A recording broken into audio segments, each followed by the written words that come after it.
बता भाई Pushkar the master blaster. ये तुम्हारा वो है स्फेयर और इस पर कितना चार्ज है? क्यू चार्ज है, इसका सेंटर है और इसकी सरकमफ्रेंस पॉइंट पी है, इसका रेडियस आर है और इसका कैपेसिटेंस तुम्हें कैलकुलेट करना है। बताओ कैसे करोगे? जल्दी जल्दी बताओ, टाइम नहीं है तो मना कर दो। तो तुम फिर मुझे ये बताओ कि शुरुआत करते हैं फिर हम किस चीज़ से? कैपेसिटर से। तो तुम कर नहीं सकते थे अपने आप, ऐसे पहुंच जाते हैं। बताओ कैपेसिटर क्या होता है? डिवाइस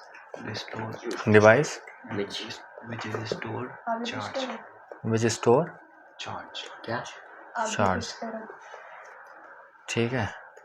और कैपेसिटेंस इसकी एबिलिटी है जो कितना चार्ज स्टोर कर सकती है। ठीक है। कैलकुलेट कैसे करोगे? इसमें ये कैपेसिटर है कोई, मान लो ये कैपेसिटर, इसके अंदर क्या स्टोर होगा? चार्ज। चार्ज कब आएगा इसके अंदर बताओ? जब वायर कनेक्ट होगा किससे? बैटरी से। बैटरी क्या होती है? क्या होता है बैटरी? बैटरी के अंदर चार्ज है, बैटरी क्या होती है बताओ? बैटरी वो सोर्स ऑफ चार्ज। कैलकुलेट कैसे करोगे सोर्स ऑफ चार्ज को? बैटरी को के कैलकुलेशंस कैसे करते हैं? क्या चीज़ होती है जिसे कैलकुलेट करते हैं? सेल का क्या कैलकुलेट करोगे? क्या होता है इसके अंदर? ये पॉजिटिव टर्मिनल, नेगेटिव टर्मिनल। हाँ, तो इसके अंदर क्या होता है जिसे कैलकुलेट करते हैं? बैटरी के अंदर क्या होता है? बताओ। बैटरी के अंदर चार्ज होगा, क्या करता है? तो ये पॉजिटिव टर्मिनल होगा तो पॉजिटिव चार्ज होगा, नेगेटिव तो नेगेटिव। तो इसकी वजह से क्या हो जाएगा? यहाँ क्या क्रिएट हो जाएगा? करंट। पोटेंशियल डिफरेंस ना आया जाने का इस पोटेंशियल डिफरेंस। ठीक है ना बी। तो जब किसी कैपेसिटर के अक्रॉस एक पोटेंशियल डिफरेंस करेंगे तो चार्ज स्टोर होना शुरू हो जाएगा। तो ये चार्ज जो स्टोर होगा ये पोटेंशियल डिफरेंस के डायरेक्टली प्रोपोर्शनल। तो यहाँ प्रोपोर्शनलिटी का सिंबल हटेगा तो क्या आएगा भाई? क्या होता है ऐसी? क्या होगा? पुष्कर बताएगा ना। पुष्कर कैपेसिटेंस होगा या नहीं होगा? ठीक है। तो ये कैपेसिटेंस किसके इक्वल हो जाएगा बताओ? Q upon. कोई दिक्कत यहाँ तक नहीं है? तो अब हमें हमारे पास एक शेप थी मतलब, ठीक है। ये इसका क्या है? सेंटर। और ये इसका पॉइंट है। ये रेडियस कितनी है? और यहाँ क्या है? इसमें क्या अंदर चार्ज है क्यू। तो इस पॉइंट पे पोटेंशियल निकालने या नहीं निकालने? तो बताओ कैसे निकालोगे पोटेंशियल? पुष्कर बताओ। पोटेंशियल डायरेक्ट बताओ तो डायरेक्ट बताओ कितना होगा भाई? अगर ये पॉइंट चार्ज है कोई, मतलब ये पॉइंट है और इससे कोई पी डिस्टेंस है आर पे, तो इस बी पी का डिस्टेंस बता सकते हो? तो निकालना होगा कितना होता है? नहीं पता? एक बार भी नहीं लिखा यहाँ से जाने के बाद? करा क्या तो तूने पूरे दिन फिर उसके बाद कटरों की आवाज़ निकाल दी है नहीं? गधा कहीं पढ़ भी सका तो जुगनू ना पड़ता। 1/4 एप्सिलॉन नॉट क्यू। अच्छा क्यू और क्यू नॉट ना होने का? नहीं, क्यू होगा बस। ये होगा नहीं होगा? तो ये कहाँ चला जाएगा? यहाँ है ना? तो ये फर्स्ट इक्वेशन में जाकर रख देना। तो सी इक्वल्स टू क्या हो जाएगा? Q upon we. वी का मतलब क्या होगा? 1/4 epsilon not Q upon R. Q से क्यू कट जाएगा तो 4 पाई एप्सिलॉन नॉट आर। बताओ क्लियर हुआ नहीं हुआ? तो सी की वैल्यू हाँ स्फेरिकल कैपेसिटर के लिए क्या होगी? 4 पाई आर। ठीक है नहीं जी? कोई दिक्कत यहाँ तक? आगे खोलो। आ रहा समझ में? नहीं आ रहा? पीछे पीछे ठीक है। और ये जो 1/4 एप्सिलॉन नॉट होता है ये किसके इक्वल होता है? के कांस्टेंट। तो इसका रेसिप्रोकल करोगे तो 1/k किसके इक्वल हो जाएगा? 4 एप्सिलॉन नॉट। तो इसे इसके ऊपर रखेंगे, यहाँ इस इक्वेशन में रख देंगे तो ये कितना हो जाएगा? सी इक्वल्स टू r/k हो जाएगा नहीं हो जाएगा? कोई दिक्कत परेशानी नहीं? हाय चलिए तो ठीक है। फिर अब हम पढ़ते हैं, मान लो हम एयर में हैं तो एयर मीडियम एयर है तो सी की वैल्यू क्या हो जाएगी? 4 पाई एप्सिलॉन नॉट आर। ठीक है। और अगर हम किसी मीडियम में होंगे तो क्या होगा, C equals to 4 pi epsilon M R, ठीक है ना। और ये जो मीडियम है इसका क्या दे रखा है तुम्हें, डाई इलेक्ट्रिक कांस्टेंट। क्या होता है डाई इलेक्ट्रिक कांस्टेंट, के। तो के की वैल्यू क्या होती है, epsilon M upon epsilon not. तो एप्सिलॉन एम कितना हो जाएगा, के एप्सिलॉन नॉट। तो यहाँ सी, तो ये तो सी नॉट हो गया एयर में, ये सी एम कैपेसिटेंस, मतलब उसी कैपेसिटर का कैपेसिटेंस मीडियम में चेंज होगा या नहीं होगा, तो बिल्कुल होगा, क्योंकि एब्सोल्यूट परमिटिविटी क्या हो जाएगी, चेंज। तो 4 पाई इसे क्या आ जाएगा, के एप्सिलॉन नॉट आर। कोई दिक्कत, तो सी एम की वैल्यू कितनी हो जाएगी, के बाहर आ जाएगा, 4 पाई एप्सिलॉन नॉट आर। और फ्रॉम इक्वेशन फर्स्ट इस पूरे को हटाकर क्या लिख सकते हो आप, आर अपॉन के। ये रहा ना, ये पूरा ये ना 4 पाई एप्सिलॉन नॉट आर की वैल्यू क्या है, सी नॉट। ये रही इक्वेशन फर्स्ट, ठीक है। तो इस पूरे की जगह क्या रखोगे, सी नॉट। यहाँ पर के क्या है, डाइलेक्ट्रिक कांस्टेंट, तो के की वैल्यू क्या हो जाएगी, एक और फॉर्मूला आ जाएगा, C M upon C not, capacitance in medium upon capacitance in air. तो सबसे शुरू में क्या पढ़ा था हमने कि डाइलेक्ट्रिक कांस्टेंट क्या होगा, डाई इलेक्ट्रिक कांस्टेंट। ये थोड़ा बड़ा बनाया करो, और वो वाला के जो बनता है वो छोटा बना दे करो, जो उसमें फोर्स वाले फॉर्मूले आता है, 4 पाई एप्सिलॉन नॉट वाला जो है वो, ठीक है ना।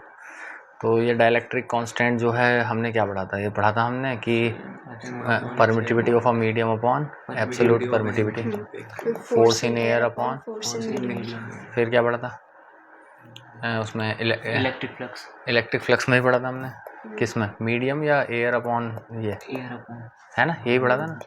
और अब भी क्या आ रहा है, अभी क्या आ रहा है, अब ये आ रहा है हाँ कैपेसिटेंस।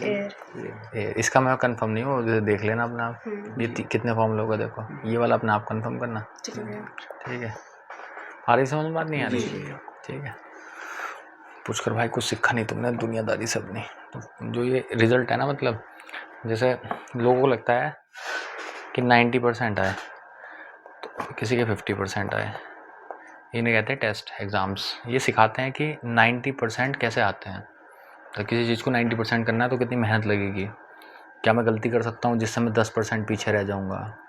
तो ऐसे ही है, मेरे 50% कैसे आया, मैंने क्या करा जो 50 आ गए, क्या नहीं करा कि मैं 40% पीछे रह गया, 50% पीछे रह गया। तो कोई अनुभव तुम्हारे पास है नहीं, मतलब तो अशिक्षित हो, मतलब अभी तुम्हारे 60% की कोई वैल्यू नहीं है, मतलब तुम्हारे 90 भी होते तो भी कोई वैल्यू नहीं है, क्योंकि तुम इतिहास से कुछ सीख नहीं रहे।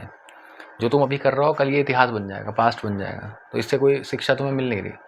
अगर तुमने पिछले साल साइंस पढ़ी तो तुमने क्या करा, जैसे मान लो मतलब तुम्हें किसी ने चैप्टर पढ़ाया, पढ़ लिया, ख़त्म हो गया। अगले दिन उसने कहा तुमने याद कर लिया, तुमने कहा हाँ कर लिया, कभी कहा तो नहीं करा। अगले दिन फिर पढ़ाया तो फिर तीसरे दिन फिर पढ़ाया, ऐसे करके चैप्टर लंबे होते हैं। तो एक हफ्ते में एक चैप्टर कंप्लीट हो गया। अब एक दिन का गैप हो गया, अब तुम्हारा टेस्ट है, तो अब तुम इसे पूरे को एक दिन में पढ़ोगे, अब तो प्रॉब्लम्स आएंगी, अब कैसे याद हो जाएगा। तो वैसे ही कर। अब बताओ, ये फॉर्मूला हमने एक दिन में पढ़ा था, ये फॉर्मूला हमने फिर एक दिन में पढ़ा, फिर किसी अगले लेक्चर में पढ़ा, फिर किसी, तो ये कितने लेक्चर हो गए, 1 2 3 4 लेक्चर हो गए। अब इसे टेस्ट देना है, घुचड़ू कैसे कर लेगा। अब बता, ये सुबह भी बताई से ये बात, तो सुबह से अब ये शाम तक पूरा अपना बता देगा कि मैंने मॉर्निंग से अब तक क्या क्या करा। लेकिन ये गधा अपने लिए टाइम नहीं निकाल पाया, बता। अब इसके लिए टाइम हम थोड़ी निकालते, ये तो इसे ही निकालना था भाई। खाना खा के, और ये नहाए भी नहीं, तो उस टाइम जब सब नहा रहे थे नहाया भी नहीं था, उस टाइम पढ़ सकता था, बट पता नहीं क्या क्या करा तुमने उसके बाद। अच्छा खासा उस टाइम 2 बजे का टाइम था, हैं कैसे बता रहे, ऐसे क्यों बता रहे, सो जैसे सोना ही जरूरी था, मतलब उस टाइम पे और कुछ नहीं कर सकता था, हैं। तो फिर ऐसे बता क्यों रहे हैं हो गया हमें, हैं, बता तो सही। अब इससे अच्छा तो फिर काम, पढ़ाई, वही आदि वाला काम जो मैं आदि को बता रहा था, पढ़ाई छोड़ दे, कोई और काम कर। क्यों पैसे लगा रहा, कुछ पैसे बचेंगे, कुछ पैसे कमाएगा, घर वालों को देख ले क्या सिस्टम उनका क्या चल रहा है, परेशान हो रहे हैं, करेगा कैसे फिर। क्योंकि समझ, इसी को तो समझ कहते हैं भाई, यही तो एक्सपीरियंस है। बताओ, आज सुबह से शाम तक का जो भी हमारा हुआ, जो गलतियां हुई होंगी, रोज होती हैं, तो ये डायरी बनाओ भाई अपनी, रोहित को हमने क्या गलती करी, क्या नहीं करा, कहाँ टाइम वेस्ट करा, कहाँ पे बचा सकता था भाई, यही तो होता है भाई। मतलब तुम समझ सकते हो कि एक बार फ्रांस जो है ना, मतलब वो साइकिल की रेस में बहुत हार रहा था, मतलब बुरा हार रहा था, बुरा जिसे कहते हैं। साइकिल की रेस होती है वहाँ पे, हमारे यहाँ तो ऐसे ऐसे कैसे हो जाए, ताकत का गेम है ये, थोड़ी जगह हमारे यहाँ ऐसे कैसे हो जाए, तो क्रिकेट खेलेगा, क्रिकेट को खेलेगा हमारे यहाँ, कि 11 प्लेयर है, कोई भी चल गया, टीम जीत गई लेकिन मजा सब उतना ही लेंगे, कोई भी चल टीम जीत जाएगी भाई, 11 प्लेयर है, 11 प्लेयरों में से कोई एक अच्छा चल जाए। पहले सचिन तेंदुलकर के कंधे पे सवार थे सब, फिर विराट कोहली के कंधे पे सवार हो गए, रोहित शर्मा के पे हो गए, अब कोई ढूंढ लेंगे, कोई और ढूंढ लेंगे, 11 प्लेयर कभी अच्छे नहीं रहे, ठीक है ना। 11 प्लेयर एक ही बार अच्छे हुए थे 2011 में, तो हम वर्ल्ड कप जीत गए थे, ठीक है ना। अभी उसमें भी ठीक ठाक ही खेलने हैं, मतलब ठीक ठाक कहाँ खेलने, कई जगह तुक्के से ही जीते हैं हम उसमें। क्या नाम है उसका, 2000 अभी जो ये T20 वर्ल्ड कप हुआ इसमें भी। और फिर अभी तुम्हारी टीम अच्छी, जैसे अच्छी टीम किसे कहते हैं, अच्छी टीम कहते हैं ऑस्ट्रेलिया की टीम। भाई तुमने वर्ल्ड कप साउथ अफ्रीका में रखवाया तो भी वे जीते, ठीक है ना। साउथ अफ्रीका में भी उन्होंने वर्ल्ड कप जीत रखा, ऑस्ट्रेलिया में उन्होंने वर्ल्ड कप जीत रखा, इंडिया में उन्होंने वर्ल्ड कप जीत रखा है, और मुझे ऐसा लगता है शायद वेस्ट इंडीज में भी वर्ल्ड कप जीत रखा है उन्होंने, या इंग्लैंड में, मतलब वेस्ट इंडीज या इंग्लैंड में से एक जगह जरूर जीत रखा है। और देखो तो कहाँ कहाँ जीत रखा। इंडिया अभी वर्ल्ड कप मतलब कि इंडिया में जीती 2050 ओवर का वर्ल्ड कप, ठीक है ना।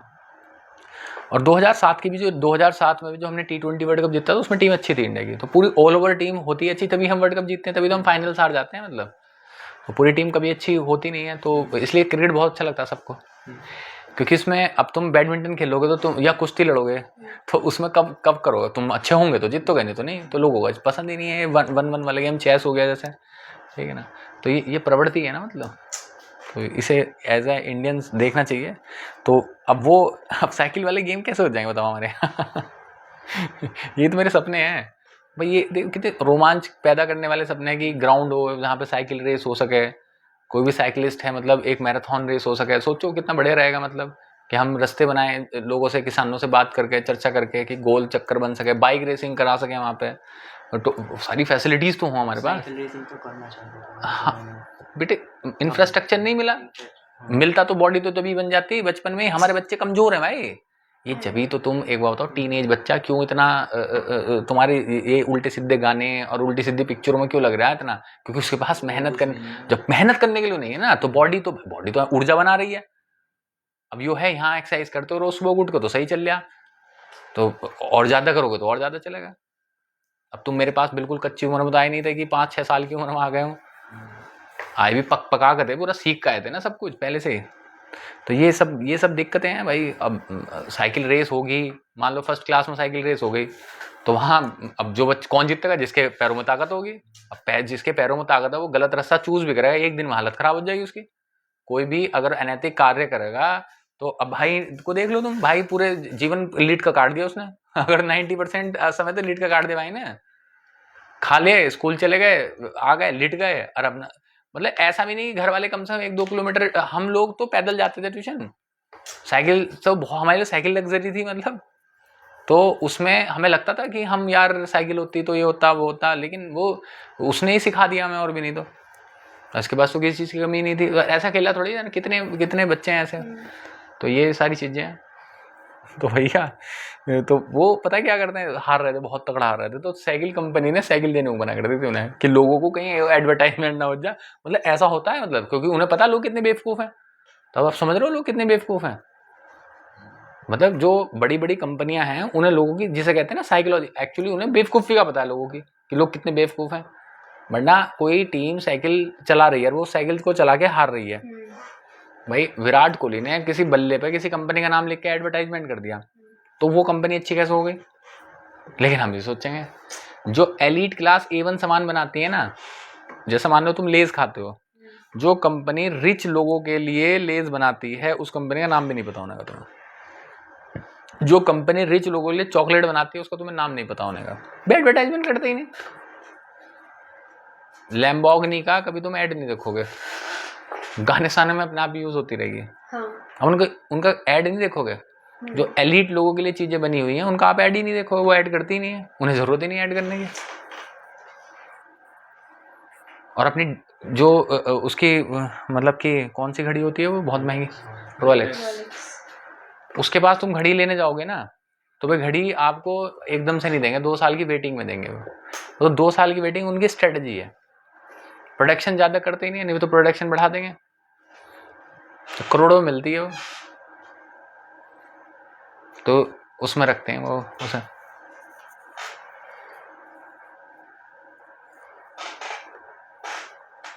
उन्हें पता है पैसा आ जाएगा, लोग फिर भी बेवकूफ रहेंगे, कॉमन सेंस यूज नहीं करेंगे। कुछ इस सिस्टम का भी यूज करते हैं, मतलब कि इस चीज का भी यूज करेंगे, क्या कहते हैं इसे, वो इस पूरे फंडे का भी यूज कर लेते हैं। मतलब ये जो मार्केट ऐसे बिहेव कर रहा है, लोग ऐसे बिहेव कर रहे हैं, कंपनी ऐसे बिहेव कर रही है, वो इसको भी अपने लिए यूज कर लेते हैं। अब उन्हें भी पता चल गया ना कि अगर मैं रॉयल एक्स पहनूंगा, मैं रिबॉक के जूते पहनूंगा, या मैं ये वाला कोट पहनूंगा, तो उन्हें लगेगा कि यार लोग मुझे रिच समझेंगे, या फिर मैं लंबोर्गिनी से चलूंगा तो मुझे रिच समझा जाएगा। तो वे क्या करते हैं, बहुत सारे यूट्यूबर्स ने करा, किराए पर लैम्बोर्गिनी मंगाई और कहा कि भाई अरे भाई मैं ग्रैंड वो करने वाला हूँ, मेरी लैम्बोर्गिनी आने वाली है, आई 2-4 फोटो शूट करा, वीडियोस बनाई, कंटेंट मिला, यूट्यूब पे डाल दिया, लोगों ने देखा उसे, भाई ये फलाना बाइकर्स हैं या फलाना यूट्यूब वाले हैं, इन्होंने कर लिया। अब उन्होंने क्या करा, किराए पे लाया था वो 1-2-4-5 लाख रुपए में, उसे करोड़ रुपए की गाड़ी 4-5 लाख रुपए में 2-4 महीने के लिए लाया था। फिर कह गया भाई मैं इसे बेच रहा हूँ और मैं BMW ले रहा हूँ या मैं फलाना चीज ले रहा हूँ। पर हाइप, एक महंगी चीज की हाइक है, उसने उसे मंगाया और उसे अपने ऐसा दिखाया कि मेरी कल को तू कर ले 25-30 हज़ार रुपए, 40 हज़ार रुपए दिन के हिसाब से, तुझे एक दिन के लिए कोई भी फॉर्चूनर दे देगा, मतलब 1 महीने के लिए, तो उसे लेकर गांव चला जा, बता तेरी क्या इतनी इज्जत बन जाएगी। तो तेरी इज्जत उस गाड़ी की वजह से नहीं बनी, तेरी इज्जत बनी इस वजह से कोई लोग बेवकूफ है वहाँ। फिर उसके बाद तू कहेगा लोगों से कि बताओ भाई साहब तुम्हारा कोई काम हो तो, मैं तो मेरे सीधे कॉन्टेक्ट उसमें है, PMO में है। वो कहेंगे यार हमारी लड़की की नौकरी लगवा दें, कि हाँ 2 लाख रुपए लगेंगे, कि 50,000 एडवांस, और अगर आगे वो बात बढ़ेगी तो फिर आगे वो पैसे बढ़ना। तो ये अब तो ऐसी फ्रॉड कर रहा है, फ्रॉड गिरदी कर रहा है, तो दे दी उन्होंने 50,000 रुपये, नौकरी लगने वाली तो है नहीं है, पर तू इतना बाहर से तू देख रहे हैं कि यार 50,000 रुपये के जूते, 1 लाख रुपये, और सब किराए पे है, सब उससे कम से कम भी नहीं तो 90% कम पैसे तुझे मिल रहा है, पर तो इज्जत 90% उसकी मिले। तो ऐसे भी लोग हैं दुनिया में जो ये काम करते हैं, मतलब फ्रॉड गिरदी चलती है। एक लेडी ने तो बहुत, चलो करेंगे डिस्कस, मतलब अब तुम सीखो इस चीज़ से, तुम मत करो ये, तुम सीखो, तुम जेन्युइन बनो, मतलब जेन्युइन बनना थोड़ा मुश्किल है, मतलब ठीक है भाई, आ गया, समझ में नहीं आया, हो गई बात ये। हाँ तो चलो फ्लक्स वाला ढूंढ लेते हैं फिर। फ्लक्स का फॉर्मूला क्या था ये बताओ। फ्लक्स का फॉर्मूला था electric field lines passing through a given area, Q upon epsilon not, ये था ना ये, और एप्सिलॉन m कितना हो जाएगा फिर, Q अपॉन एप्सिलॉन m हो जाएगा, है नहीं।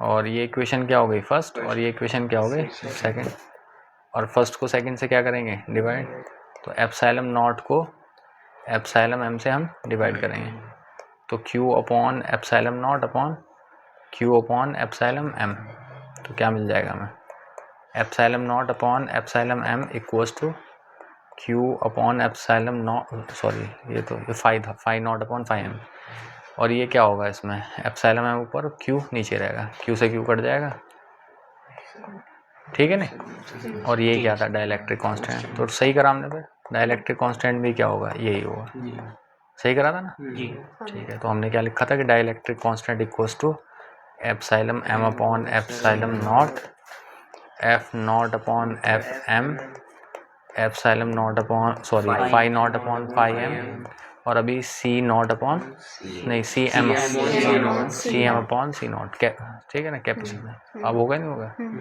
ठीक है मेरे भाई। तो पुष्कर हर चीज़ से सीखना है कि मैं रोज़ क्या गलती कर रहा हूँ। हाँ तो मैं साइकिल वाली बात बता रहा था यार, तो मैं कहाँ पहुँच गया था, तो फिर हाँ वैसे नहीं, ऐसे निकलेगी, पीछे को निकल जाए ना, ना अगर कंफर्टेबल हो तो वैसे निकल जाए। तो उनका कोच बना एक, तो उस कोच ने बहुत छोटी छोटी चीज़ों पे काम करना शुरू करा, मतलब बहुत छोटी छोटी चीज़ों पे, मतलब इतनी छोटी छोटी चीज़ों पे काम करना शुरू करा कि साइकिल पर कोई डस्ट पार्टिकल होगा ना, डस्ट पार्टिकल, उस तक पे काम करना शुरू करा उसने, हैं हाँ यार मैं भी ये कह रहा है, ठंडा नहीं कर रही क्या? इसका मूड चेंज हो गया शायद।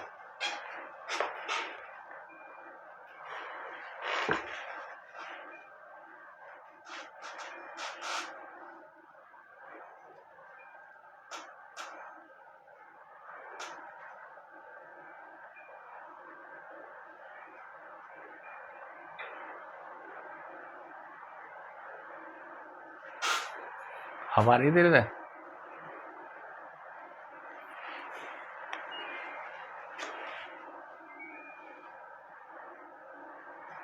हवा रही है?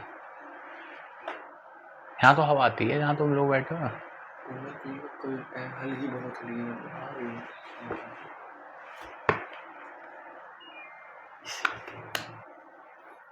पंखा चला दिया?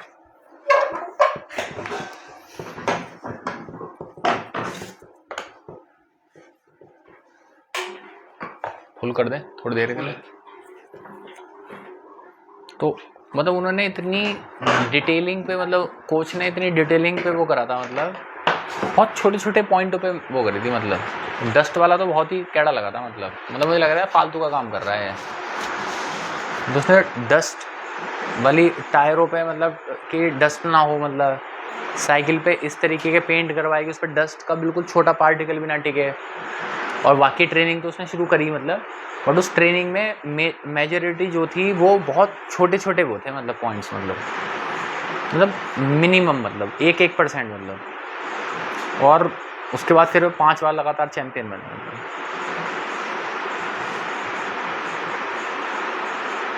ऐसा नहीं है कि कोई एक चीज़ उन्हें चैंपियन बनाई, बट वो एक एक गलती जो उसने मतलब कि बिल्कुल शूज़ जितना मतलब जो उनके कपड़े थे उन्हें और ग्राम्स में, माइक्रोग्राम्स में कम करा गया, मतलब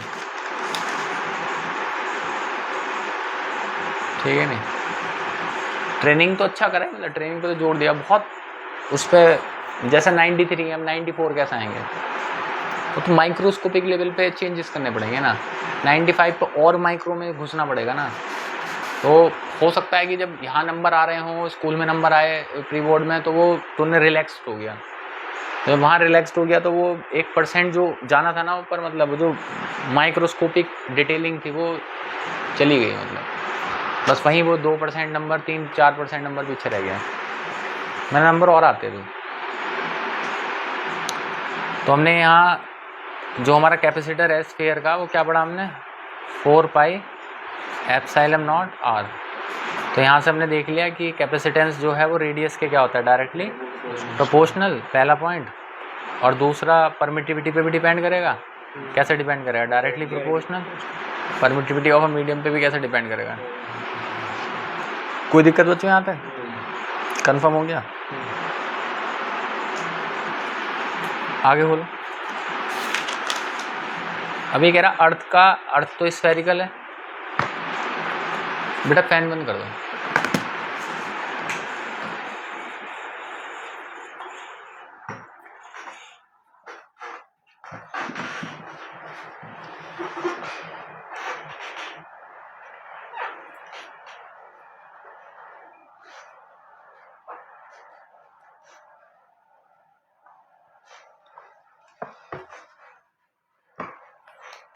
गड़बड़ हो रही है।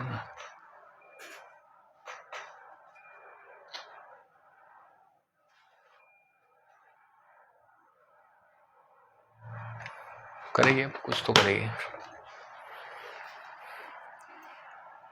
हवा आई नहीं रही है नीचे बिल्कुल। अब आई ना। चलो, तो अर्थ एक स्फीयर है, तो हमने अर्थ को एक स्फीयर मान लिया। और अर्थ की रेडियस कितनी होती है? 64,000 या 6400, हाँ 6400 किलोमीटर होती है। तो इसे ऐसा यूनिट में चेंज करोगे तो ये 9th में ही पढ़ा होगा तुमने, ग्रेविटेशनल चैप्टर में। तो ये हो जाएगी 6.4 इंटू 10⁻³ से तो वैसे ही करना पड़ेगा हमें मल्टीप्लाई मीटर में चेंज करने के लिए से। और 1 2 3 ही है तो 6 हो जाएगा। बताओ यहाँ तक समझ में आया नहीं है? जी। और कैपेसिटेंस का फॉर्मूला क्या है हमारा? 4 पाई एप्सिलॉन नॉट r। तो इसकी वैल्यू तो हमें नहीं पता। इसकी वैल्यू पता है हमें कितना? 1/9 इंटू 10⁻⁹। और आर की वैल्यू कितनी है 6.4 इंटू 10 की पावर 6। बताओ यहाँ तक कोई दिक्कत हो? नहीं भैया। कर लेंगे सॉल्यूशन। तो 6.4 को और 9 को डिवाइड कर लेते हैं और ये ऊपर जाके कितना हो जाएगा -3। और ऐसा यूनिट क्या होती है? फेरेडे। कर लोगे इसे सॉल्व? कोई दिक्कत यहाँ तक? चलो भाई आगे चलो। 2 पेपर खोल दिए। चले आगे। यस। चलो अब ये कह रहा है कि हम एक कंडक्टर को इलेक्ट्रिक फील्ड में रखते हैं और उसका बिहेवियर देखेंगे कि उसका बिहेवियर कैसा होगा। ठीक है, तो एक इलेक्ट्रिक फील्ड ये हो गया यार। बाकी में बिल्कुल भी ठंडा नहीं कर रही, तो गैस निकल गई है इसके पूरी। Light India. हाँ ऊपर तो लग रही थोड़ी सी, है ना? पंखा चला दो थोड़ी देर के लिए, फिर और तभी पढ़ेंगे फिर, है ना? हम आ भी तो बहुत सारे गए ना एकदम से। गेट खोल दिए थोड़ी देर के लिए। नहीं तो इतनी देर में तो मुझे बंद करनी पड़ जाती 2 बार। अब इसके ऊपर भी होना नहीं चाहिए। 27 पे चलाया करूँगा तो उसे।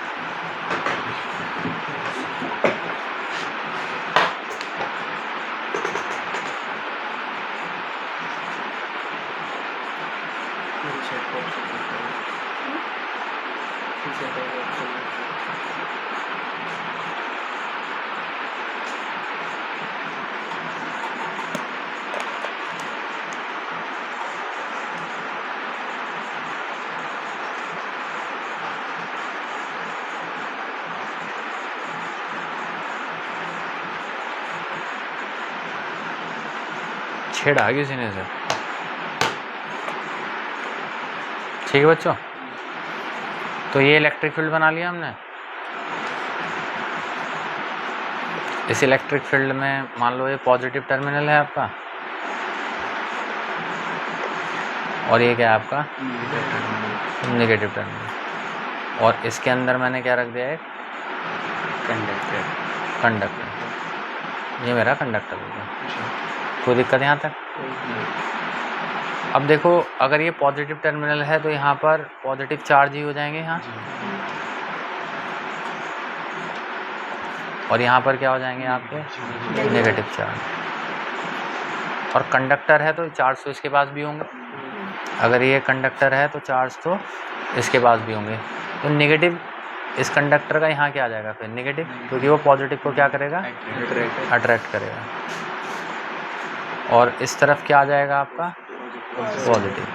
मतलब एक तरीके से देखा जाए तो ये जो कंडक्टर है इसमें पोलैरिटी बन जाएगी, एक पोलैरिटी डेवलप्ड हो जाएगी। कोई दिक्कत? ठीक है। अब क्योंकि एक मीडियम है तो इसके अंदर मतलब अच्छा अप्लाइड इलेक्ट्रिक फील्ड, तो जो इलेक्ट्रिक फील्ड ये जो बनेगा तो अप्लाइड इलेक्ट्रिक फील्ड को हम ई नोट से डिनोट करेंगे। ठीक है, ये क्या होगा इसका डायरेक्शन? मतलब पॉजिटिव से नेगेटिव की तरफ। ठीक है जी। और पॉजिटिव से नेगेटिव की तरफ ही होगा तो फिर इसका भी तो होगा। ये मीडियम का इलेक्ट्रिक फील्ड होगा। कोई दिक्कत बच्चों यहाँ तक? ठीक है, तो ये सभी इसमें लिखा हुआ है। तो नेट इलेक्ट्रिक फील्ड कितना होगा यहाँ पर? अगर मैं आपसे नेट इलेक्ट्रिक फील्ड पूछूं तो नेट इलेक्ट्रिक फील्ड कितना होगा? ये होगा या नहीं होगा इनका डिफरेंस? तो मैं इसको ई बोल देता हूँ। ई इक्वल्स टू कितना हो जाएगा आपका? ई नॉट माइनस ई एम। यहाँ तक कोई दिक्कत हो तो बताओ।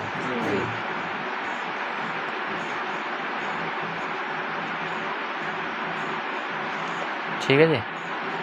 अब इसमें एक बात कह रहा है कि हाँ, if we placed a conductor in a uniform electric field, induction take place on a surface, the net electric field inside this।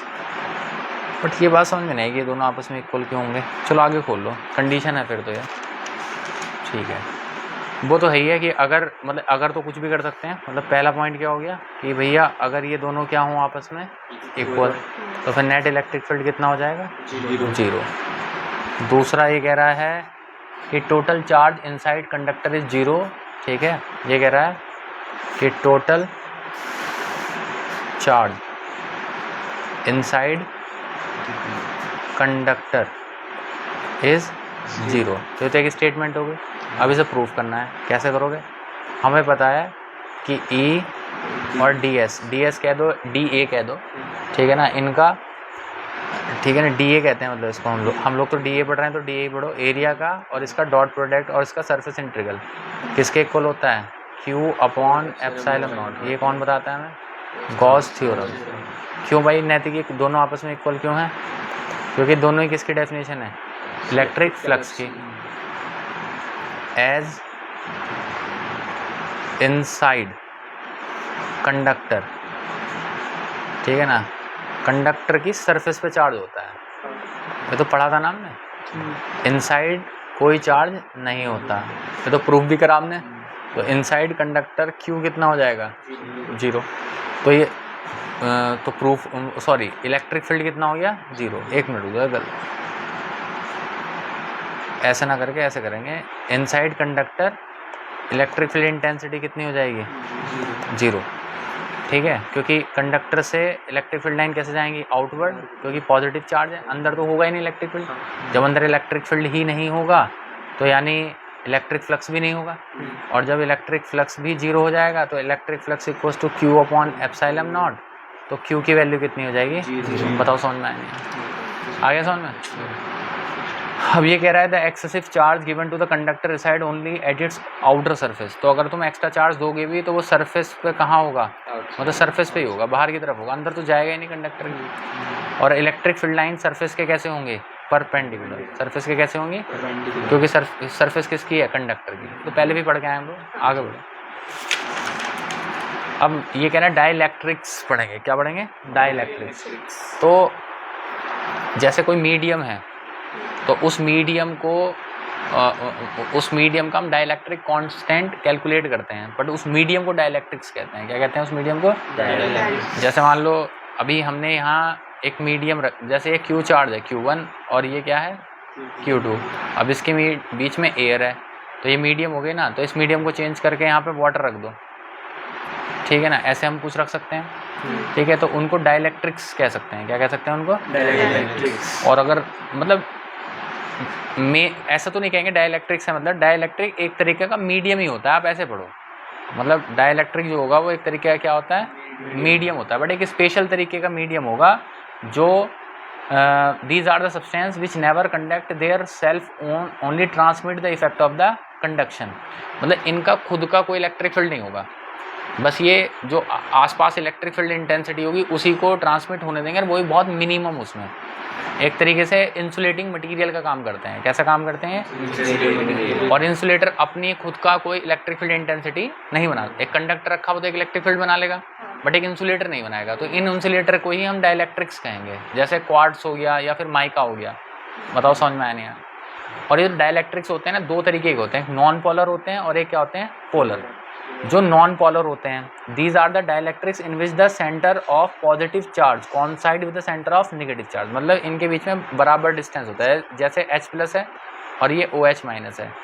तो इन दोनों का मतलब इसका सेंटर पॉजिटिव वाले का और नेगेटिव वाले का, ये जो डाइइलेक्ट्रिक बना, इस डाइइलेक्ट्रिक का भी तो एक सेंटर होगा, तो उससे जितनी दूर ये होगा उतनी ही दूर ये होगा। बताओ समझ में आनी है? तो ऐसे जो भी होंगे, मतलब जैसे H2 हो गया, N2 हो गया, मतलब H2 इसका एग्जाम्पल हो गया। तो H और H क्या बनाएंगे? बॉन्ड बनाएंगे। तो ये बॉन्ड बनाते कैसे हैं तो पता होगा, शेयरिंग होगी इनकी, होती है नहीं होती? क्या करते हैं? एक एक इलेक्ट्रॉन की शेयरिंग करते हैं, ठीक है। तो वो शेयरिंग से जो बॉन्ड बनेगा वो आधा इधर होगा आधा इधर होगा, मतलब सेंटर पे बनेगा, ठीक है।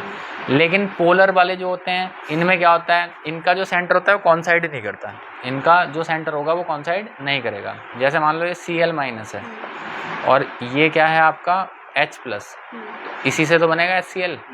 तो ये इसका सेंटर हो गया और ये इसका। अब आप देखोगे जो पूरा जो ये आपका एक तरीके से डाइइलेक्ट्रिक्स बना है, इसका जो सेंटर है वो पॉजिटिव वाले के ज़्यादा तरफ है और नेगेटिव वाले से ज़्यादा दूर है। ये कॉन्साइड नहीं करेगा। क्या नहीं करेगा? कॉन्साइड नहीं करेगा। बताओ समझ में आया नहीं आया? क्लियर हो गया? एसिमेट्रिक शेप होती है, और मुझे ऐसा लग रहा है शायद ये डाइइलेक्ट्रिक्स अब कोर्स से हटा दिया, बट फिर भी देख लेना एक बार बुक में, ठीक है ना। हटा दिया होगा तो कोई, वरना डेफिनेशन है, सीधी सीधी डेफिनेशन याद करनी है। मेन इसके ऊपर डेरिवेशन है जो हम अभी पढ़ने जा रहे हैं। पोलराइजेशन हम लोग पढ़ ही चुके हैं। इसमें क्या होता है? डाइइलेक्ट्रिक्स पोलराइजेशन होती है कि अगर आपके पास एक नॉन पोलर डाइइलेक्ट्रिक है, उसको पोलर डाइइलेक्ट्रिक में चेंज कर दो by applying the electric field. मतलब आपके पास एक मतलब आपके पास क्या है, आपके पास एक पोलर डाइलेक्ट्रिक है, या सॉरी नॉन पोलर डाइलेक्ट्रिक है। तो नॉन पोलर में क्या होगा, नॉन पोलर में उसका जो डाइलेक्ट्रिक का जो सेंटर होगा वो दोनों पॉजिटिव एंड निगेटिव चार्ज के सेंटर में ही होगा, ठीक है। तो बाहर से जब हम इलेक्ट्रिक फील्ड अप्लाई करेंगे तो बताओ उस पर चेंज आ सकता है नहीं आ सकता, हम आ सकता है। तो बस इसी प्रोसेस को डाइलेक्ट्रिक पोलराइजेशन कहते हैं, ठीक है। आगे बढ़ो। अब हमने किसी यूनिफॉर्म इलेक्ट्रिक फील्ड में जो है एक डाइलेक्ट्रिक रख दिया, ठीक है। तो हमने एक नॉन पोलर डाइलेक्ट्रिक लिया, ठीक है, और वो उसको कैसे करा हमने, ये देखो, ये हमारे पास एक इलेक्ट्रिक फील्ड है, ठीक है बच्चों। ये पॉजिटिव टर्मिनल हो गया बैटरी का और ये हो गया आपका नेगेटिव टर्मिनल। तो यहाँ पे पॉजिटिव चार्ज आ जाएगा। अब गेट बंद करिए और नैतिक, और यहाँ क्या होगा आपका नेगेटिव, ना चला रहने भी और थोड़ी देर कर देगा ठंडा थोड़ी देर में। बताओ यहाँ तक समझ में आया नहीं आया। अब हमने इसके बीच में एक डाइलेक्ट्रिक रख दिया, ठीक है, कोई दिक्कत। तो ये बाहर के इलेक्ट्रिक फील्ड की वजह से इसका पोलराइजेशन हो जाएगा। तो पोलराइजेशन कैसे होगा कि इसके अंदर जो मॉलिक्यूल्स हैं पॉजिटिव नेगेटिव में, तो वो पॉजिटिव वाला किधर आ जाएगा इधर, और नेगेटिव वाला किधर चला जाएगा दूसरी साइड। ओ सॉरी, बताओ कोई दिक्कत होता है, इधर नेगेटिव आएगा और इधर क्या आएगा पॉजिटिव। जो मॉलिक्यूल्स होंगे इसके डाइलेक्ट्रिक्स के वो इस तरीके से शिफ्ट हो जाएंगे, नहीं हो जाएंगे, बताओ ये समझ में आया नहीं आया, ठीक है। तो अब यहाँ देखो आप कि इस यहाँ से यहाँ इलेक्ट्रिक फील्ड बन जाएगा, डायरेक्शन ये होगा पॉजिटिव से नेगेटिव की तरह, और यहाँ भी क्या बनेगा फिर, और इसके अंदर भी क्या बनेगा पॉजिटिव से नेगेटिव, यानी इन सब का जो डायरेक्शन होगा वो क्या रहेगा, सेम रहेगा। हाँ, तो ये हो गया आपका एप्साइलन वो ई नॉट, और इसके अंदर क्या होगा मीडियम का इलेक्ट्रिक फील्ड इंटेंसिटी होगी आपकी क्या इसी डायरेक्शन। हाँ, ठीक है। नहीं नहीं, उसमें क्या होगा, अंदर ऐसा नहीं होगा, अंदर ये वाला पॉजिटिव माना जाएगा और ये एंड नेगेटिव, तो डायरेक्शन ये होगा। जो पोल्स पर है, हाँ। तो नेट इलेक्ट्रिक फील्ड इंटेंसिटी क्या हो जाएगी, पीछे बढ़ गए थे हम लोग, ये हो जाएगी आपका नेट इलेक्ट्रिक फील्ड। आगे खोलो बेटा, ये हो गया आपका नेट इलेक्ट्रिक फील्ड, ठीक है। अब आप देखिए कि इलेक्ट्रिक फील्ड इनसाइड डाइलेक्ट्रिक, तो हम वहाँ क्या क्या पढ़ गए हैं, पीछे इलेक्ट्रिक फील्ड का कोई फॉर्मूला पढ़ गए थे हम लोग, सिग्मा अपॉन एप्सिलॉन नॉट। ये किस में पढ़ा था हमने, ये बताओ। सिग्मा अपॉन 2 एप्सिलॉन नॉट, ये कहाँ पढ़ा था हमने, थिक सीट वाला। लेकिन आपको लग रहा है कि इसके अंदर 2 शीट बनेगी, तो इसके अंदर जो मीडियम तो m हो जाएगा, तो इसके अंदर इलेक्ट्रिक फील्ड इंटेंसिटी कितनी हो जाएगी, सिग्मा अपॉन एप्सिलॉन m हो जाएगी या नहीं हो जाएगी। इसे फर्स्ट इक्वेशन कह दो और इसे क्या कह दो, सेकंड इक्वेशन। ये क्या होता है, डाइलेक्ट्रिक कांस्टेंट। इसका फॉर्मूला क्या होता है, epsilon m upon epsilon not. तो एप्सिलॉन m की वैल्यू कितनी हो जाएगी, k एप्सिलॉन नॉट। बताओ यहाँ तक कोई दिक्कत होगी। तो ये जो इक्वेशन आपकी सेकंड है, ये क्या बन जाएगी आपकी, E इक्वल्स टू, और ये E किस में निकालो, मीडियम में, तो sigma upon k epsilon not. बताओ यहाँ तक कोई दिक्कत होगी, कोई दिक्कत नहीं होने की। तो ये हो जाएगी इलेक्ट्रिक फील्ड इंटेंसिटी, ये हो जाएगा 1 अपॉन के into epsilon upon epsilon not, ठीक है ना। तो इसको फिर क्या लिख सकते हो आप, इसको लिख सकते हैं हम ई नॉट अपॉन के। तो फिर ये डाइलेक्ट्रिक कांस्टेंट की वैल्यू क्या हो जाएगी, ई नॉट अपॉन ई एम। ये आया आपका एक और फॉर्मूला इलेक्ट्रिक फील्ड इंटेंसिटी की, उसमें फॉर्मूला आया है नहीं आया। तो अब डाइलेक्ट्रिक कांस्टेंट के कौन कौन से फॉर्मूले हो गए बताओ।